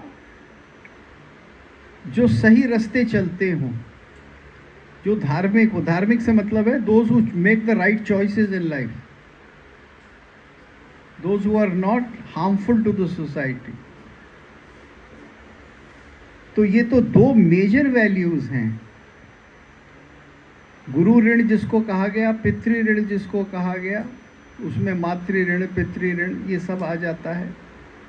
और फिर तीसरी वैल्यू है देव ऋण, कि ये क्रिएशन किसी ने बनाई है ना, तो हम उसे भी तो याद रखें। This is not just religious belief. देखिए, अक्सर लोग इस बात को नहीं समझते। आप यहाँ कॉलेज में आए हैं, समझदार हैं, एनालिटिकल माइंड्स हैं आपके, What is the fundamental question of philosophy? The fundamental question of philosophy is not whether there is a God or no or not. The fundamental question is, who is bigger and larger than me? Is there something bigger and larger than me? Now, if you examine analytically, then you will say, well, this earth is larger than me, this solar system is larger than me, this galaxy is larger than me, this cosmos is larger than me, and it exists. So what is my relationship to it? Where do I stand in it? What is my place in this? This is the fundamental question of philosophy. तो ये जब सवाल उठता है, तो do I owe something to, am I conscious of something which is bigger and larger than me? यही उपासना है, यही देव पूजा है, यही वर्शिप ऑफ गॉड है. वो अलग अलग सिस्टम्स में उसके अलग अलग नाम दिए जाते हैं, अलग अलग फिलोसॉफिक थॉट में उसके अलग अलग नाम दिए जाते हैं. लेकिन ये जो बड़ा है हमसे, जो ब्रह्म है, जो वास्ट है, उससे मेरा क्या रिलेशनशिप है? That is the fundamental question. Now once you have that question in mind, then do you owe something to that which is larger than you? So you have a responsibility to this whole cosmos. आप यहाँ हैं, आपका behavior क्या होगा? Am I going to harm others? Or am I going to help others? And then, am I going to help my fellow human beings? जो तो वो मानव ऋण है. So I owe something to that. तो ये 5 ऋण जो हैं इस प्रकार के, ये एक इंडियन विजन बनाते हैं, ये हिंदू दृष्टि बनाते हैं. This is how I am related to others. मैं individual body, individual mind, individual family ही नहीं हूँ, मैं इस सारी दुनिया के अंदर इंटर रिलेटेड हूँ. और कहीं से मैं कॉन्स्टेंटली कुछ ले रहा हूँ, तो मुझको कहीं से कुछ ना कुछ देना है. अब आप इसको इस दृष्टि से विचार करेंगे तो आपको ये लगेगा कि ये एक पेरेनियल चीज़ है, ये एक सनातन चीज़ है. सनातन और क्या होता है? यही तो सनातन होता है. इससे आपका रिलेशनशिप जो बनता है, this is the vision which is most essential and most practical. ये मोस्ट प्रैक्टिकल चीज़ है ना. मैंने किसी से कुछ सीखा है तो मैं आगे नहीं सिखाऊंगा क्या? सिर्फ अपने बच्चे को ही सिखाऊंगा, जिससे कि बच्चा चार्टर्ड अकाउंटेंट बन जाए या इंफॉर्मेशन टेक्नोलॉजी में इंजीनियर बन जाए. So if a wider perspective is taken, उस वाइडर पर्सपेक्टिव की कल्टीवेशन को ही हम शास्त्र जिज्ञासा कहते हैं, उसी को इंडियन नॉलेज सिस्टम कहते हैं. तो आप इसको एक वाइडर कॉन्टेक्स्ट में देखिए, छोटे छोटे जार्गन्स में मत देखिए. हाँ जी.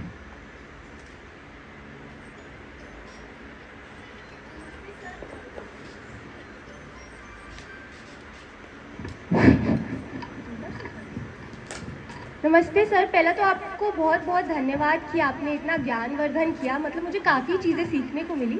मेरा एक प्रश्न जो आपसे है वो आज के समाज को लेकर है. जैसे हम बार बार कहते हैं कि पुराने समय के जो नाटक थे या जो मूवीज़ बनती थी वो काफ़ी ज्ञानवर्धक होती थी और डायरेक्टर्स को या राइटर्स को फ़र्क नहीं पड़ता था कि ऑडियंस ज्ञान लेना चाहती है या नहीं, हम तो अच्छी ही मूवीज़ बनाएंगे. और आज की डेट में लोग ब्लेम कर रहे हैं कि क्योंकि ऑडियंस ही ऐसी है तो मूवी भी ख़राब ही बनाई जाएगी, क्योंकि मार्केट में चलेगी ही नहीं.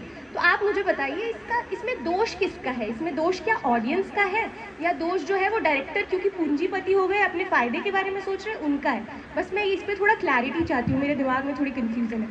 Thank you for a very beautiful specific question. देखिए, इसमें दोष एक्टर और डायरेक्टर का है। ऑडियंस की भी डिमांड्स होती हैं और ऑडियंस के लिए ही आप परफॉर्म करते हैं, ठीक है। लेकिन ऑडियंस ने आपको एक फ्रीडम दिया है कुछ परोसने का, कुछ प्रेजेंट करने का। अब ऑडियंस को आपको कुछ अच्छा ही देना है, ये आपकी रिस्पॉन्सिबिलिटी। उसे ठगना नहीं है, उसको भ्रम में नहीं डालना है। Audience although has a taste and preferences, but audience is there to take something from you. वो पहला चांस देता है। अब देखिए, मेरे घर, मैं किसी कम्युनिटी में जाकर रहने लगता हूँ, एक तरीका तो ये है कि मैं अड़ोस पड़ोस में अपने लोगों का दुख दर्द पूछूं। अगर कोई बीमार हो गई है माता जी तो मैं जाकर उनकी मदद कर दूं। अगर कोई इन नीड है, हॉस्पिटल जाना है तो उनको गाड़ी से लेकर छोड़ आऊँ।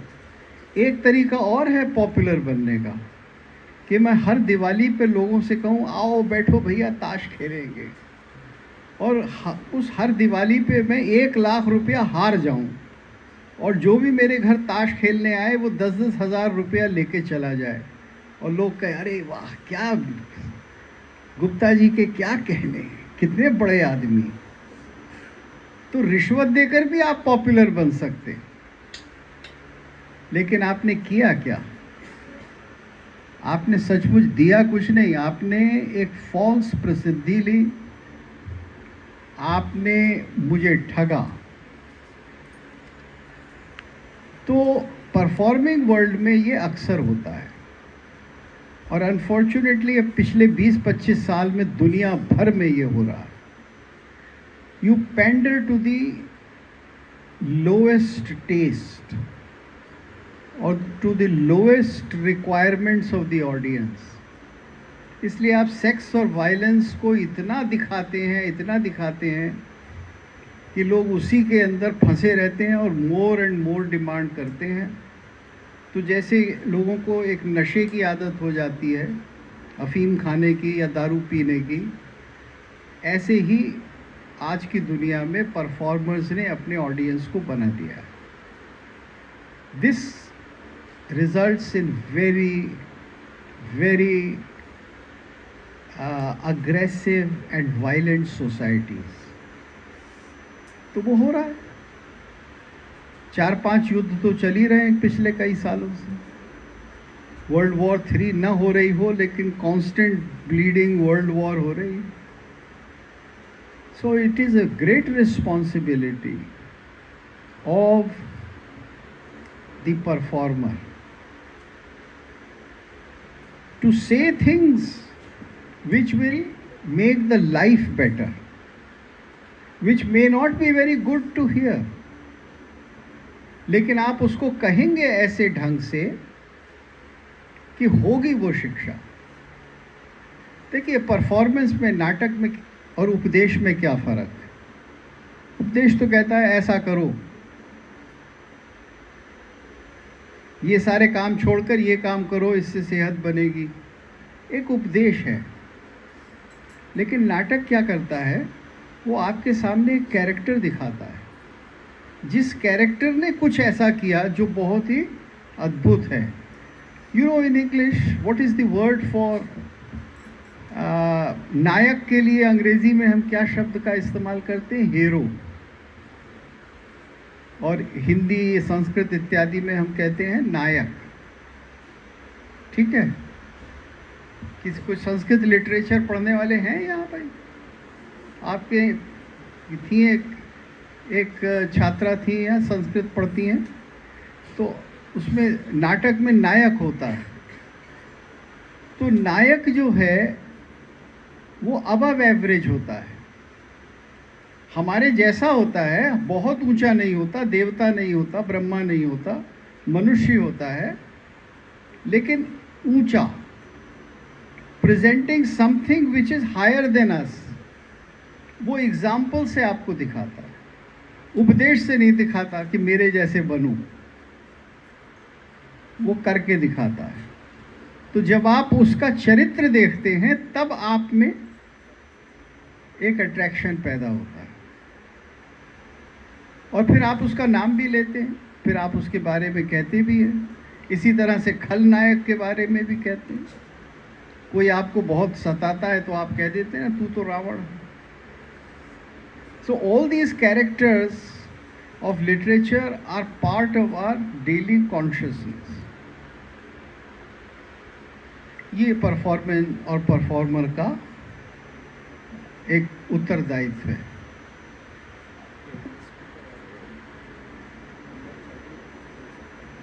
हाँ जी, और बोलिए।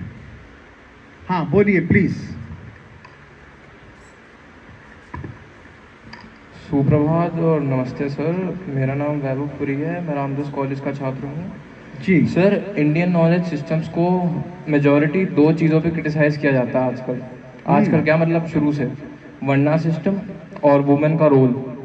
सर वर्णा क्या दोबारा बताइए, मैंने समझ नहीं पाया। सर इंडियन नॉलेज सिस्टम्स को दो टॉपिक्स पे क्रिटिसाइज किया जाता है, वर्णा सिस्टम, वर्ण सिस्टम, वर्ण, हाँ जी सर, और वुमेन का रोल, जो सर हिस्ट्री में वुमेन का रोल नहीं था। समझ गए। हाँ जी सर, तो वर्ण सिस्टम पे क्लैरिटी मुझे ये चाहिए कि बाय बर्थ होता था या बाय प्रोफेशन, और वुमेन के रोल में कि सर मैंने ये भी सुना है कि समझ गया बिल्कुल। I get your, these are perennial questions. मैं इंतज़ार ही कर रहा था कोई पूछेगा, तो आपने पूछ लिया, सही किया। ऐसा होता ही है, होना भी चाहिए। देखिए क्या है, कुछ चीज़ों को बड़ी प्रैक्टिकली देखिए। जो वर्ण व्यवस्था है या थी, आज तो वो आधी अधूरी सी एग्जिस्ट करती है, सचमुच कहीं ज़्यादा करती नहीं भारत में। आज आप ट्रेन में बैठते हैं तो क्या आप कॉन्शियस होते हैं कि मेरे बराबर में जो बैठी है या बैठा है उसकी जात क्या है, वो मल्ला है या यादव है या जाटव है? आप जानना नहीं चाहते। आज ये जो पूरी की पूरी जात बिरादरी की प्रैक्टिस है भारतवर्ष में, ये सिर्फ इलेक्शन में जिंदा है।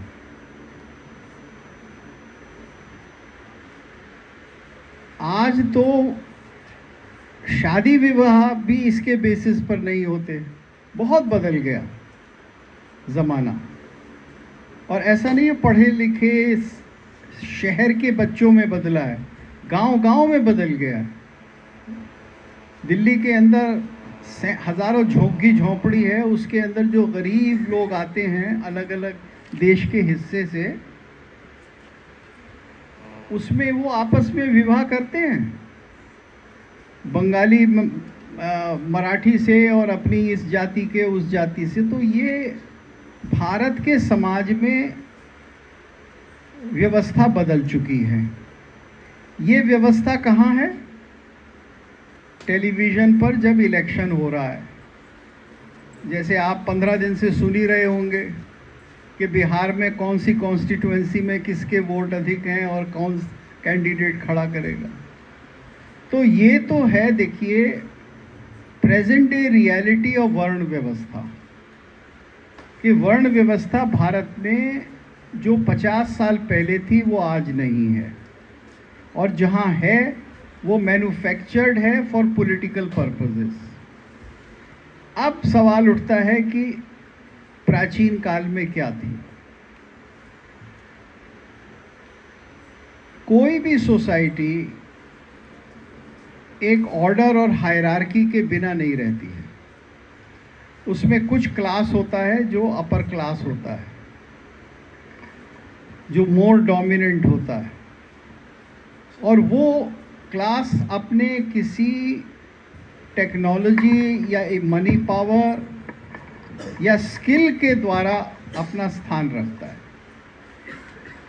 तो वर्ण व्यवस्था बिल्कुल थी। भारत के अंदर जो वर्ण व्यवस्था थी उसमें जो सबसे ऊपर रखा गया था वो ब्राह्मण था, the one who is pursuing knowledge. ये सिर्फ दुनिया में भारत में ही था, ग्रीस में, रोम में, इजिप्ट में नहीं था। बाकी सब जगह जिसके हाथ में पावर तलवार होती थी वो सबसे ऊपर होता। आप इसके बारे में विचार करें। और दूसरी सबसे इम्पॉर्टेंट बात है जो आप बिल्कुल नहीं जानते और जो अधिकांश प्रोफेसर नहीं जानते, इस विश्वविद्यालय के प्रोफेसर नहीं जानते, वो ये है कि ब्राह्मण के लिए एक अत्यंत सादा सिंपल जीवन आवश्यक था, मैंडेटरी था। वो एक सोने की चेन नहीं पहन सकता था गले में, वो रथ में नहीं चढ़ सकता था, आज की कार और उस जमाने का रथ या घोड़ा, उसको छाता घटिया सा लेकर पैदल ही जाना होता था। वो घर में अपने कुछ रख नहीं सकता था। This is all very clear from literature and from धर्मशास्त्रास।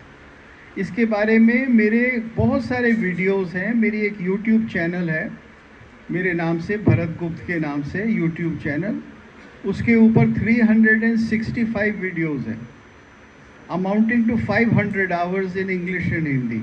उसमें इन विषयों के ऊपर बहुत सारे वीडियोस हैं, आप सुनिए वो, तो आपको पता लगेगा कि ये इकोनॉमिक सिस्टम डिवीज़न था। और वो इकोनॉमिक डिवीज़न जो था वो बहुत ही कारगर था। It was highly productive because people were taught at home and by the age of 12 or 13 they were able to earn. आज 12 साल की उम्र में तो आप 8वीं पास नहीं कर पाते, बट क्लासिकल ही नहीं, प्री टेक्नोलॉजिकल इंडिया में 12-13 साल की उम्र में लड़का या लड़की इकोनॉमिकली प्रोडक्टिव हो जाते थे। ये तो रही बात वर्ण की, जेंडर। देखिए, another very simple fact, it is only in last 50 years that there is no need of humanity to reproduce so much as there was a need once. अब पिछले 100 साल से दुनिया में आबादी बढ़ती जा रही है बड़े आसानी से, क्योंकि जो मॉडर्न मेडिसिन है, which is largely western medicine, that ensures a longer life. लेकिन आज से 200 साल पहले an average number of children to be reproduced by a woman was around 10, क्योंकि उसमें से 3-4 तो मर जाते थे, 3-4 औरतें भी बेचारी मर जाती थी। ये मैं आपको बिल्कुल बेयर हिस्ट्री बता रहा हूँ, आप अपने किसी क्या कहते हैं स्पेशलिस्ट से पूछिए। So the economic order was different. आज आप कह रहे हैं कि सबको कॉलेज भेज दो, this was not possible. This also does not mean that women were uneducated, they were educated at home. Yes, they were educated women in society, they were uneducated women in society. लेकिन जो आपको सिखाते हैं कि औरतों को गुरुकुल नहीं भेजा जाता था, वो रॉन्ग रीज़न से क्रिटिसाइज करते। घर में औरतों की शिक्षा होती थी, मेरे वीडियोस हैं इसके ऊपर, काम शास्त्र में इसका प्रमाण है, सारी चीज़ें इसमें बताई गई हैं। इक्वालिटी ऑफ जेंडर्स की जो बात करते हैं, specially European and American people, वो आज तक नहीं समझ पाए कि भारत का जो आदर्श है, जिसमें पुरुष और स्त्री के प्रेम की बात है, वो बराबरी पर आधारित है। वो डोमिनेंस पे आधारित नहीं, वो स्त्री से प्रेम करने का मतलब है स्त्री के प्रति समर्पण, और पुरुष से प्रेम करने का मतलब है पुरुष के प्रति समर्पण. So the very act of love, the very act of even sexual intercourse is defined in the Indian system as an act of equality. इसके लिए कामशास्त्र पढ़िए, मेरे लेक्चर्स हैं इस पर, आप पढ़ लीजिए, सुन लीजिए, श्लोक और कोटेशन के साथ मैंने बताए. तो आप जो टेक्सचुअल स्टडी है हमारी वो करिए. मैं ग्लोरीफाई करने के लिए कुछ नहीं कह रहा हूँ, क्योंकि बहुत से लोग आपको ये कहते हुए मिल जाएंगे कि Indian knowledge system is only meant to glorify ancient India for political purposes. ऐसा नहीं है. जो लोग ऐसा कहते हैं वो यूरोपियन हिस्ट्री को भी नहीं जानते. Do you know something very simple, that the very construct of western civilisation started only 500 years ago. उससे पहले किसी टेक्स्ट में आपको ये फ्रेज वेस्टर्न सिविलाइजेशन नहीं मिलेगा. इंग्लिश के अंदर लिखा हुआ नहीं मिलेगा, फ्रेंच में, जर्मन में नहीं मिलेगा, ग्रीक में, लैटिन में नहीं मिलेगा. ये सारा कॉन्स्ट्रक्ट शुरू हुआ है जब यूरोप के अंदर यूरोपियन कंट्रीज़ के लोगों ने ग्रीस और रोम के टेक्स्ट को स्टडी करना शुरू किया, जिसको आप रिनेसांस कहते हैं. आप में से जो हिस्ट्री पढ़ रहे हैं उनको बताया गया होगा. तो वो रिनेसांस कैसे हुआ भाई? वो ग्रीस और रोम के टेक्स्ट को पढ़कर हुआ, और आपने उसको पढ़कर कहा कि अब हम इनके इनहेरिटर्स हैं. तो जो दूसरा था उसको आपने बाप बनाकर अपना सिविलाइजेशन बनाया. और जब भारत में कोई अपने ही टेक्स्ट को पढ़ता है तो आप उसको कहते हैं तू ऑर्थोडॉक्स है, तू बेवकूफ़ है. It's the greatest travesty. The whole western civilisation is a construct only 500 years old, and it is borrowed from others. इसके ऊपर मेरे बहुत से लेख हैं, बहुत सारी चीज़ें हैं, आप इंटरनेट पे देख सकते हैं, मेरी वेबसाइट पर मेरे लेक्चर्स में भी देख सकते हैं. तो जो रियलिटी है वेस्टर्न नॉलेज सिस्टम्स की, आप उसको भी तो देखिए. जो लोग इंडियन नॉलेज सिस्टम से आँख चुराते हैं या उसका क्रिटिसिज्म करते हैं, उनसे ये क्वेश्चंस पूछिए about western knowledge system. Western knowledge system Bharat में नहीं पढ़ा जाता है. जब 83 में मैं यहाँ इंग्लिश डिपार्टमेंट में पीएचडी के लिए रजिस्टर करने गया, क्योंकि मेरी पीएचडी का टॉपिक ग्रीक और एंशिएंट इंडियन थिएटर था, तो इंग्लिश डिपार्टमेंट ने ही मना कर दिया. बोले हम तो कुछ जानते ही नहीं इस विषय के बारे में, हम आपको कैसे पीएचडी स्टूडेंट बनाएं. और ये रियलिटी आज भी है. तो जो लोग आज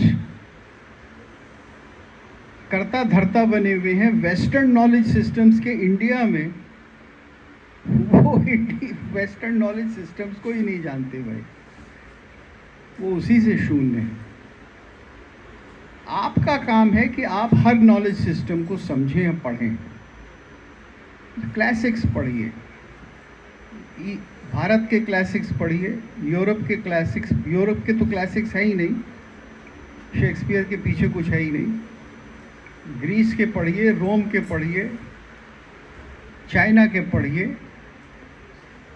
भारत के पढ़िए.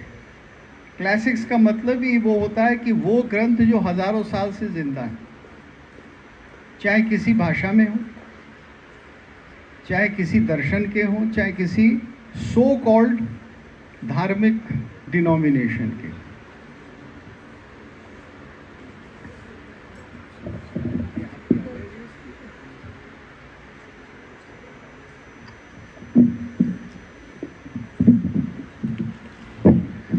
बहुत बहुत धन्यवाद सर। कला, फिल्म